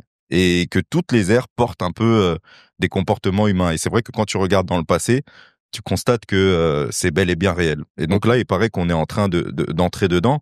Et moi, je pense que c'est évident que cette ère-là qui est en train d'arriver va donner de grosses responsabilités à des personnes qui ont cet instinct créatif. Et qu'il va falloir, dans cette création, apprendre à remettre en question le système dans lequel on a été jusqu'aujourd'hui, tu vois. Tu vois, quand on dit qu'aujourd'hui on est dans un monde où il faut comprendre comment fonctionne le système capitaliste, moi je pense même qu'à terme le système capitaliste c'est un système qu'il va falloir remettre en question en tant que tel, parce qu'il est basé sur le gagner plus. Sauf que ce gagner plus, si on continue comme ça, demain il y a plus de planète, tu vois. Et donc je dis pas qu'il faut forcément tout changer. Peut-être qu'on doit rester sur du capitalisme, mais que là où avant il était juste fait pour qu'on ait toujours plus, penser peut-être de façon un peu plus circulaire, en passant de capitalisme régénératif, je crois que ça s'appelle comme ça, et comprendre qu'on vit dans un cycle où il faut comprendre que l'objectif c'est pas avoir plus, mais c'est peut-être être dans un instinct de redistribution, et la redistribution elle est aussi dans la redistribution des richesses, et arrêter d'attendre que tout le monde soit productif et doive produire plus, tu vois. Peut-être que l'humanité de demain c'est se dire qu'effectivement il y a des personnes qui sont là pour pas produire grand chose mais simplement pour vivre, et c'est ok en fait, tu vois. Peut-être juste prier, passer du bon temps, et qu'on change un peu notre façon d'être et qu'on se dise que ce style de vie a le mérite d'exister. T'es pas obligé on dirait qu'en fait qu'on arrive sur Terre endetté, genre. On est obligé de bosser, on est conditionné à ça, mais c'est peut-être pas, ça, hein. Techniquement c'est ça. Mais cette réalité-là peut changer, tu vois, par rapport à demain. Tu sais, ce que j'aime bien dans la conversation qu'on a là, c'est que c'est encore une fois vraiment l'image pure de ce qu'on essaie d'expliquer tout à l'heure, quand on disait que c'était important d'entreprendre sa vie, etc., parce que quand tu fais 9h, 17h, et que ton obsession, c'est de savoir si tu peux payer ton crédit à la fin du mois, si les enfants ont bien mangé, si t'as acheté les fournitures scolaires, t'as pas le temps de réfléchir au sujet dont on vient de parler. T'as pas le temps de mettre ton esprit dans quel monde je veux pour demain, de quelle façon je peux aider à le fabriquer. Comment, tu vois ce que je veux dire? T'as pas le temps de réfléchir à ça. Parce que t'es dans une course effrénée qui ne sert même pas ta vie, en réalité. Tu vois? Donc, c'est intéressant. Nous, on s'est levé le matin, on a pris la voiture, on est venu là, on s'est posé. Et ce qui est fou, c'est que c'est une forme de travail. Bah, clairement. On est rémunéré. Clairement. C'est ça aussi, les gars, qu'on essaie et mesdames, qu'on essaie de vous dire. C'est que tu vois, tu vas gagner ta vie parce que tu prends le temps de partager avec les personnes qui veulent bien nous écouter des sujets de réflexion. Et en fait, il n'y a pas de raison que ce ne soit que nous qui vivions ça. En fait, tout le monde peut vivre ça. Ouais, tout à fait. C'est quand même autre chose que de mettre son réveil pour aller bosser, pointer à 9h, etc. C'est clair. Que Dieu nous préserve. C'est pas la même chose. Que Dieu nous préserve d'y retourner. Il y a juste un point, parce que j'ai comme l'impression qu'on arrive sur la fin, parce que tu as dit quelque chose de très fort tout à l'heure. Et vu que, en fait, on a comment dire, la même vision, tu vois, qui tient en fait au fait d'avoir à faire en sorte que la communauté soit plus riche, tu vois, mais dans le sens premier du terme, tu vois. Tu parlais des sportifs et tu disais notamment que t'en es arrivé à un stade où ça y est, c'est bon, t'en as marre de courir derrière eux et tout. Je comprends la dynamique qui tient au fait d'en avoir marre parce que c'est jamais agréable de courir derrière les gens. Par contre, la seule chose que je peux te dire, c'est que, et d'ailleurs, je pense que c'est identique pour nous, c'est que vraiment, à un moment donné, c'est les autres qui courent derrière soi. Ouais. Alors, vas-y, continue. Voilà. Et que, moi, je pense que, je vais même aller loin, hein. Je peux les comprendre. Tu sais, j'ai parlé avec un frère il y a pas très longtemps, et le frère, il me disait, ouais, bon, je veux pas donner trop de détails, sinon on pourra voir qui c'est, mais ouais, voilà, j'aimerais bien développer mon activité, tout ça et tout. Est-ce que t'as des idées? Et je lui dis, bah, frérot, oui, en fait, franchement, pour moi, tu devrais aller voir un tel. Ah ouais, non, mais si je vais commencer à les voir, ils vont me faire courir derrière, je connais ces gens-là et tout, je vais devoir courir derrière eux. Et moi, je l'ai arrêté 2 secondes, je lui dis, frérot, il y a que 2 solutions. Soit tu me demandes comment tu peux faire, et dans ce cas-là, il faut que tu fasses si tu veux avoir les résultats, soit il faut pas te plaindre, parce que cette personne-là, aujourd'hui, elle a pas besoin de toi. C'est toi qui as besoin d'elle. Mais elle a pas besoin de toi. Donc, il y a que 2 solutions. Soit tu fais le travail qui consiste à courir derrière cette personne, soit tu te mets dans en fait, ça n'est que ça. C'est un rapport de force, la vie, tu vois. Soit tu te mets dans une posture ou dans une position où la personne ne pourra pas te refuser. Ouais. Ou en tout cas, le nombre de personnes qui sont amenées à te refuser sont infimes parce que tu as pris une telle place que notre travail, c'est de prendre cette place. Tout à fait. Et toutes ces personnes-là, on n'aura même plus besoin de les appeler, c'est elles qui nous appelleront.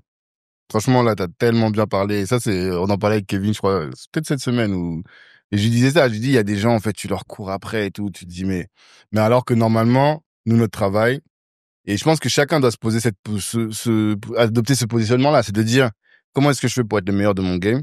D'abord, de savoir-faire, meilleur savoir-faire.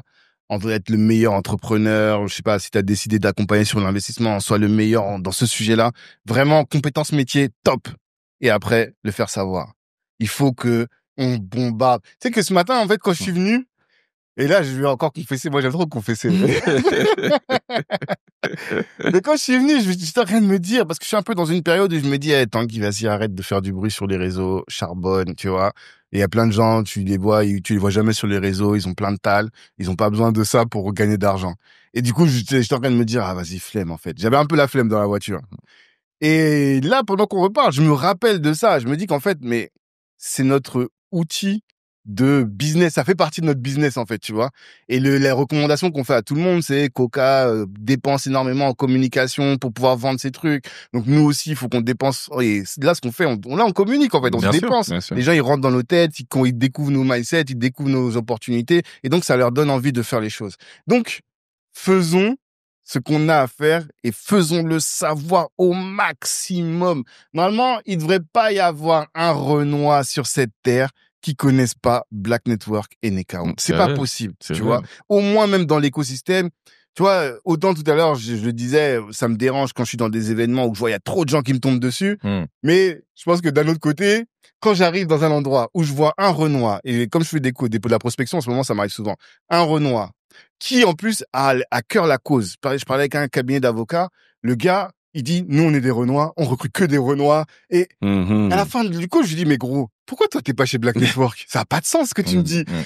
On peut t'apporter beaucoup, on a le même mindset, on a le même truc. Moi, ça me fait mal quand j'entends ça, tu vois. Parce que je me dis, on a le produit qui doit l'aider à développer son business et lui, il est pas dedans. Donc, il faut qu'on communique pour que tout le monde sache qu'on existe, connaisse notre proposition de valeur et potentiellement nous rejoignent, souscrivent. Parce qu'on, pour avoir le million de personnes que vous dites là, putain, vous avez raison, on va devoir communiquer, mais jusqu'à fatiguer, quoi. D'ailleurs, j'ai vu là où... Frérot, là, vous rigolez pas. Là. Les vidéos promotionnées sur YouTube, tomber. tout ça, là. Ce qui arrive, si je veux. Okay. Non, tu sais, je vais te dire un truc. Que le début. Si tu veux attirer, tu es obligé de prendre en considération qu'on est en 2025 et du coup, tu dois rendre ta proposition sexy. En fait, la personne qui vient pas chez toi, il faut pas, c'est que on n'est pas assez sexy. Ouais. Je te jure, c'est ça. Hein. Mais ça veut dire quoi être sexy? Je pense qu'on peut, parce que toutes ces discussions-là, en fait, je trouve ça, c'est hyper important pour les entrepreneurs qui nous écoutent. Qu'est-ce que ça veut dire pour toi être sexy en tant qu'entrepreneur? Et concrètement, qu'est-ce qu'on doit faire? C'est quoi quelqu'un de sexy? Une meuf sexy, c'est une femme qui marche dans la rue, qui attire ton regard, tu sais pas pourquoi. Elle est désirable. Voilà, elle est désirable. Bah, être entrepreneur, c'est comprendre que qui parle de communication dit comment est-ce que tu peux faire pour séduire d'autres personnes. Et ça va passer à travers les techniques que tu vas utiliser pour pouvoir attirer cette personne. Et chaque détail compte. Tous les détails comptent. Vraiment. Tu vois, j'adore cette image de cette fille. Il y a des gens qui ont fait des accidents parce que leur coup là, ils se sont parce qu'il fallait voir cette femme désirable. Non mais mon frère, quand on dit pourquoi sexy, tu dis des gens, j'ai failli me prendre un poteau comme ça dans la rue. Non, faut assumer. Ils savent pourquoi ils rigolent, ils savent. Hein, il y a des gens qui ont tordu leur cou, torticolé pour ce mot sexy parce que cette femme était désirable. Et ben quand la personne passe devant la déventure Nekao, elle doit avoir le même ressenti de comment je m'arrête pas là. Et pour ça, il faut que je me parlais de le dire. Nous-mêmes, il faut qu'on soit sexy. Humainement, tu veux dire? Humainement. L'humain, faut qu'il soit sexy. Humainement, mais même dans tout, frérot. Oui. Il faut que la personne se dise, ah, mais j'aimerais bien serrer la main de cette personne. Ah, j'aimerais bien rencontrer cette personne. Mais là, t'amènes sur un autre sujet. Mais on a quand même, je pense, encore quelques minutes. Parce que, en fait, il y a toute une discussion sur les limites du personal branding. Parce que communiquer et faire du personal branding, c'est deux choses différentes. Je suis d'accord. Et on est d'accord qu'en 2025... Pourquoi c'est différent? C'est différent. Regarde, Revolut. Ouais. Tu connais Revolut? Oui. Tu connais le fondateur de Revolut? Non. Il communique pourtant. Mais il fait pas de personal branding. Okay. Tu vois? Alors que nous, on voit nos gueules tout le temps. Tu vois ce que je veux dire? Pour moi, c'est juste, enfin, il y a plusieurs stratégies. Oui, mais celui qui décide de faire du personal branding, c'est de la communication. Oui, c'est une forme de communication. C'est une forme. Mais t'es pas obligé. En fait, ce que je veux dire, c'est que on n'est pas obligé. On pourrait choisir une autre stratégie. Mais non. Et c'est ça. Bah voilà, c'est pour ça que je te dis. Et Valdi, on parle souvent avec Valdi qui nous dit, au 21e siècle, la stratégie doit passer par le personal branding. Oui. Mais c'est pour ça, en fait, alors j'essaie de challenger. Surtout pour des personnes qui démarrent de zéro. En fait, c'est ça le truc. C'est que la communication d'une brand, donc je mets de côté le personal branding, d'une brand, d'une marque, c'est énormément d'oseille. Ouais. Tu as parlé de Revolut. Tu sais combien ils ont levé, frérot? Ils ont levé des centaines de millions. Tu vois ce que je veux dire? Pour se permettre de pouvoir communiquer sans passer par quelqu'un. Quand tu passes par un être humain, l'identification est bien plus simple. Et donc, tu peux partir de zéro en disant, je suis un homme noir, je veux aider mes frères et mes sœurs. T'as pas besoin de millions. Non, mais c'est intéressant ce que tu dis. Mais c'est ça. Parce que je pense que c'est toute la discussion. Absolument. En fait, parce qu'il y a beaucoup de gens qui nous reprochent ça. De dire, on voit trop vos gueules. Partout. Je sais pas si vous avez déjà fait ça. Non, mais toi, j'imagine que c'est des entrepreneurs qui te disent ça. On voit trop vos gueules. Ouais, vous parlez sur les plateaux, mais dans le fond, vous faites quoi? Ouais. Tu vois, on nous dit souvent ça. Et moi, je dis, mais bon, c'est mon taf, tu vois. Je dis, mais après, écoute, des fois, tu te poses, tu commences à réfléchir. Je vous dis, le questionnement que j'avais ce matin dans la voiture, c'est aussi ça. Me dire, mais attends, je vais communiquer, mais vas-y, le temps, là, je devrais être en train de bosser, en train de créer mes automatisations. Frérot, tu bosses, tu vois. Il faut pas se laisser griser. Ouais, c'est intéressant. La valeur aujourd'hui, le net worth d'un Grant Cardone, c'est, je crois, 2,7, 3 milliards. Voilà. Donc, faudra aller voir. La valeur d'Alex Hormozy, il a dépassé le billion aussi. Tu vois ce que je veux dire? C'est des mecs, il n'y a pas une journée où ils n'ont pas une vidéo sur YouTube. Et je pourrais te parler de Dan Lok, je pourrais te parler de Gary Vee, frérot, ils sont tous les jours sur YouTube. C'est-à-dire que eux, qui font des milliards, te disent qu'il faut développer ta personal brand et t'as 2-3 entrepreneurs qui vont te dire on voit trop ta tête et tu vas commencer. Frérot, faut pas se tromper. Ils font pas de levée de fonds, ces gars-là. Ouais, mais non, là où je suis pas d'accord avec toi, Mais on l'a dit tout à l'heure, c'est une strat. C'est pas non, que des strats. Oui, c'est une strat, mais je parle de la personne que tu dis, on te voit trop. Ouais. Mais on me voit même pas assez encore. En fait, tu dis, on me voit trop. Si tu savais les conversations qu'il y a aujourd'hui sur les stratégies, justement, de communication massive, on nous voit même pas assez. Ok. C'est même zéro, là, ce qu'on fait, frérot. Ok. Ce que t'as dit tout à l'heure, c'est ça qui est important. On serait quoi? On serait autour de 3 millions, c'est ça, en France, de Noirs? Ouais, entre 3 et 5. Entre 3 et 5 millions. Des critères. Mais les 5 millions devraient savoir qu'il y a le MEDEF noir. Bien sûr. Les 5 millions devraient savoir qu'il y a une école d'éducation financière dans laquelle ils peuvent se former, ou leurs enfants. Donc, en fait, on est à 0,0. C'est loin d'être le cas. Hein. Nous, on a l'impression qu'on est connu parce qu'on fréquente les mêmes cercles. Exactement. Mais moi, je vois les endroits où on me reconnaît, les endroits où on me reconnaît pas. Quand je vais à Business Africa ou à ton événement, on me reconnaît. Quand je vais chez Clésis, on me reconnaît. Je suis allé au concert de Singila, on m'a pas reconnu.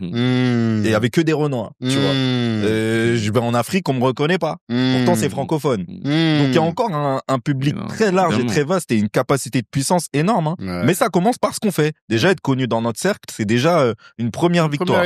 C'est une première étape. Effectivement. Non, c'est intéressant. Mais c'est bien parce que je te dis que cette discussion, j'ai eu à plusieurs reprises. Et peut-être qu'à l'époque, je l'entendais pas, mais là, je pense que tu m'as donné une cartouche en plus, tu vois, pour répondre aux gens. Mais bien sûr, tu sais, frérot, Tai Lopez, ça dit quelque chose? Non. Voilà. En fait, la dernière fois quand on a parlé, je t'ai dit, moi, j'ai une obsession, c'est de regarder ce que font les meilleurs, je dis bien les meilleurs, et j'essaie d'implémenter. Tous ces gens-là ont une personal brand extrêmement puissante. Extrêmement puissante. Je te parle d'un mec, Tai Lopez, qui a commencé, tu vois, à vendre des formations. Aujourd'hui, il discute avec des Walmart. Sur des marchés énormes. Tu vois, donc, après, chacun, comme tu as dit, chacun a sa stratégie. En tout cas, ceux qu'on ne voit pas et qui réussissent, ils sont très forts parce que ça demande vraiment beaucoup d'argent. Beaucoup d'argent, tu vois. Et d'ailleurs, je te le dis, plus ça avance, plus, regarde, par exemple, tu parlais tout à l'heure de Trade Republic, tu vois, tu parlais de Revolut. Bah, Trade Republic, le mec, là, je sais plus comment il s'appelle, on le voit partout, tout le temps. C'est lui le visage C'est lui le visage, tu vois. Là, parce qu'ils ont compris quelque chose, hein, Trade Mais Republic. bien sûr. Même Legal Place, là, en ce moment, il est partout, je sais pas si comment il s'appelle, Flowzy, je sais pas quoi. Bien sûr. Finaref aussi, on voit ça. Et je pense que ça se résume se résume sur ce sur quoi on a commencé, hein. Nous sommes dans une ère où c'est l'individu qui prime de plus en plus. Et on a besoin de s'appuyer vers le fait que l'on soit unique pour pouvoir derrière suivre des courants. Et donc, le personal branding a tout son enjeu aujourd'hui. Il faut comprendre les époques qu'on traverse. Avant, effectivement, c'était les personnes qui avaient du capital et de quoi financer de gros projets. Mais aujourd'hui, ce sont de plus en plus les individus avec un message. Et ça prendra de plus en plus de place et de plus en plus de puissance. Et de moins en moins les grosses structures et les gros systèmes, je pense. Moi, ce que je crois, c'est que par rapport à ce dont on parlait, parce que c'est ça, j'ai beaucoup aimé quand t'as parlé de ça, parce que ça peut être quelque part démoralisant, tu vois, de te dire, putain, je cours tout le temps derrière les gens, c'est relou, tu vois, j'ai une vraie valeur à leur proposer. Mais moi, à chaque fois, tu vois, par exemple, bon, je vais me permettre aussi de faire une confession à la Tanguy, tu vois. En ce moment, on est dans un sujet, tu vois, au sein de la NECAO, on est dans un sujet par rapport à nos sales, tu vois. Et ça a été un travail qu'on a fait avec Loïc de remise en question. Et ce qui est magnifique, c'est que au travers de ce qu'on s'est dit et de ce qu'on a mis en place, bah on voit des résultats probants. Et ça nous laisse présager des choses encore, franchement, beaucoup plus belles. Qu'est-ce que je veux dire par là? Ce que je veux dire par là, c'est que la première chose quand un sujet arrive, c'est la remise en question. Si ce mec-là me calcule pas, c'est parce que je suis pas à calculer en vrai. Tout à fait. Tu vois, c'est vrai que c'est énervant, ça peut même être frustrant parce qu'encore une fois, on sait quelle est la valeur qu'on peut être amené à apporter, mais ça veut juste dire OK, ben frérot, il y a pas de problème, mais dans 1 an, dans 6 mois, dans 3 ans, c'est toi en fait qui va me rappeler. Et des fois aussi, et c'est pour ça que je te parlais de la clause, c'est que la clause, c'est pas le R1. Ouais. Il faut que t'expliques parce que tout le monde ne va pas comprendre. Voilà. R1 déjà c'est quoi? Voilà. Tu vois, donc le R1 c'est quand tu fais le premier rendez-vous, quand tu fais un rendez-vous avec un prospect ou avec un prospect, le premier le R1 c'est le premier rendez-vous. Et la clause c'est le fait de signer ce client-là. Bah toutes les signatures ne se font pas au premier rendez-vous. Et c'est pour et d'ailleurs aujourd'hui, on se rend compte que le R2, le R3, tu vois, est plus probant parfois pour apporter cette signature, tu vois. D'où l'importance du follow-up. Dans 3 ans, tu peux t'étonner dans 2 ans, tu peux t'étonner, dans 6 mois, tu peux t'étonner que cette personne n'a rien fait. Hein. T'as juste continué à faire ton contenu. Ouais. Un jour, tu reçois un message. Ouais. Alors, du coup, là, on va parler business. Let's go. Vraiment. Là, on va parler vraiment business. Parce que, comme t'as dit, je suis vraiment dans ce sujet-là. R1. Donc, l'idée, c'est, tu vas vers ta cible. Tu sais très bien que juste lui envoyer un message, ça va pas suffire.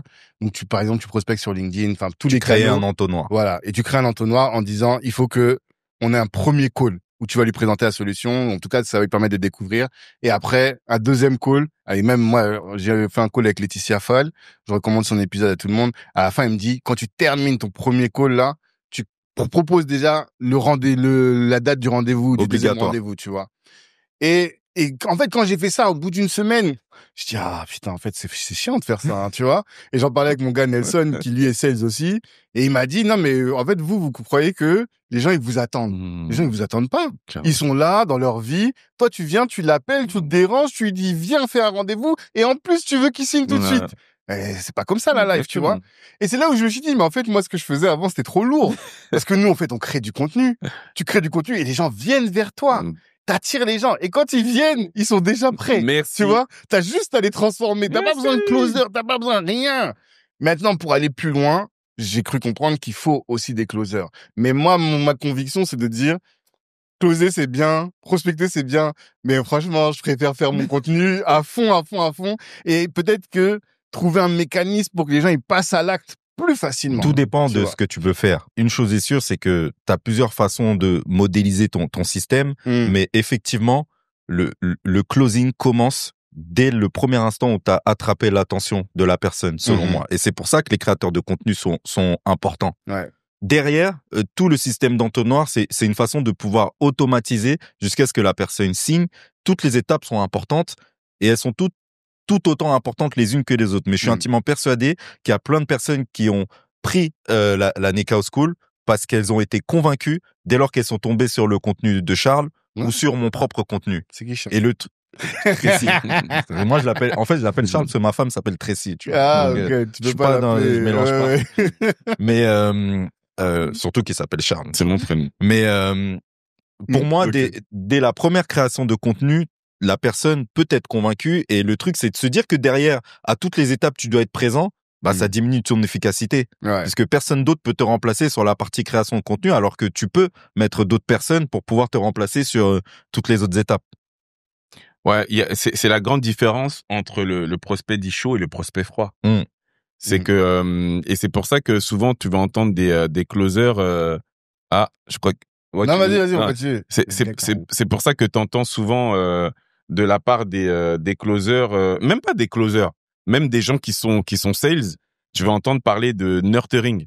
Parce que c'est au travers de ce que la personne va pouvoir, ingérer en termes de contenu, qu'elle sera en capacité derrière, soit de te suivre dans ce que tu as à lui vendre, soit tout simplement à passer à autre chose. Et c'est pour ça que j'aime beaucoup ce que tu as dit, parce que la réalité, c'est que, le créateur de contenu a, 1 million d'avance par rapport à l'autre, par rapport à ceux qui n'en créent pas. Et d'ailleurs, même Laetitia, je l'ai entendu dans ton podcast, qui disait que en fait elle créait pas de contenu et qu'elle s'est rendue compte en fait de la puissance du truc en matière de lead. Ça ça tombe. Et derrière, effectivement, parce que la personne déjà, on parlait du personal branding, c'est plus ou moins accroché à toi et qu'en plus elle valide la méthode, donc la valeur que tu transmets quand elle arrive dans le call. C'est beaucoup plus facile. Ouais, faut être mauvais pour ne pas. Ça arrive de pas causer, mais honnêtement tout est là. Ouais. Donc ça veut dire la leçon, c'est ne soyons pas omnicanal, en fait. C'est ça peut-être, de dire oui, il faut de la création de contenu et il faut faire de la prospection. Ne marchons pas que sur une jambe, de dire que je fais que de la prospection de contenu sans avoir un tunnel bien défini derrière. Et je fais que de la prospection à froid sans avoir créé du contenu pour créer de la légitimité et même de toute façon la prospection à froid à proprement dit aujourd'hui en 2025 elle marche beaucoup moins bien et ça va du cold email jusqu'au cold calling, tout ça là, donc un email qu'on va envoyer comme ça ou un appel que la personne va recevoir. Enfin, le nombre de gens qui nous appellent là, je viens d'avoir un appel là, j'ai coupé, tu vois ce que je veux dire. En fait, ça marche plus. Par contre, ce qu'on va appeler cold calling aujourd'hui, ou surtout du cold selling, c'est la personne qui te suit sur LinkedIn, à qui tu vas envoyer un message. Tu peux lui envoyer un message, tu vois. Il y a déjà cette connexion. C'est quelqu'un qui s'est plus ou moins nourri déjà de ton contenu. Et donc là, c'est moins intrusif. Totalement. Tu vois ce que je veux dire? Que quelqu'un qui arriverait comme ça, que tu connais pas. Et pour rebondir sur ce que tu disais sur la partie des closers, de mon point de vue, les closers sont indispensables. Si tu as une offre dite à étiquette. Ok. Ouais. À partir du moment où tu commences à avoir une offre qui dépasse les 1 000 euros. Ouais, j'allais te poser qu'est-ce que tu entends par high ticket. C'est à partir de 1 000 euros. À partir de 1 000 euros, tu vois. Tu dois avoir, parce que, en fait, les sommes sont tellement importantes. Alors après, je parle en B2C, hein. Attention. Parce qu'en B2B, c'est encore différent. C'est ça. Mais même de toute façon, en B2B, t'as rarement quelqu'un qui va te signer un deal à 50K sur un tunnel que t'as fait sur Internet, hein, tu vois. Donc, mais l'humain, l'intervention de l'humain à partir d'une certaine somme est importante parce que le prospect ou le client potentiel, il va forcément avoir des interrogations, des questions. Il veut comprendre où vont passer ces 2 000, 3 000, 5 000, 10 000 euros. Tu vois? Donc, pour ça, il lui faut une interaction humaine qui va closer le deal. Ouais. Je pense que c'est, il y a eu le contre-exemple avec un mec qui était passé sur Sans Permission, mais qui disait que lui, il a une équipe commerciale alors qu'il a une offre à 50 euros par mois, tu vois. Ah ouais? Ouais. Je pense que tout dépend du flux et du nombre de personnes que tu arrives à faire entrer sur ton tunnel. Si ce sont des milliers de personnes que tu accueilles et que tu as envie de, forcément, si ces personnes-là échangent face à un être humain, tu auras beaucoup plus de chances de transformer que si elles font face à une page seulement avec un prix et une explication de produit. Donc tout dépend de. Lui, c'était vraiment spécial. C'est-à-dire que en fait, il a fait rentrer un nombre, déjà il était en B2B. Ça, c'est important de le dire aussi, parce que quand tu es en B2B, même si le produit qu'on te propose est intéressant, tu veux savoir comment ça fonctionne, quelles sont les conditions, etc. Je pense que c'est plus exigeant. Mais évidemment, ils sont beaucoup plus exigeants. De 1 et de 2, il était dans l'intelligence artificielle. Donc en gros, les sales avaient le rôle en gros d'expliquer en quoi est-ce que le produit pouvait carrément aider. C'était un peu différent. Et en plus, il avait effectivement un nombre de leads indéfini. Donc il pouvait se permettre de payer les closers en question, tu vois.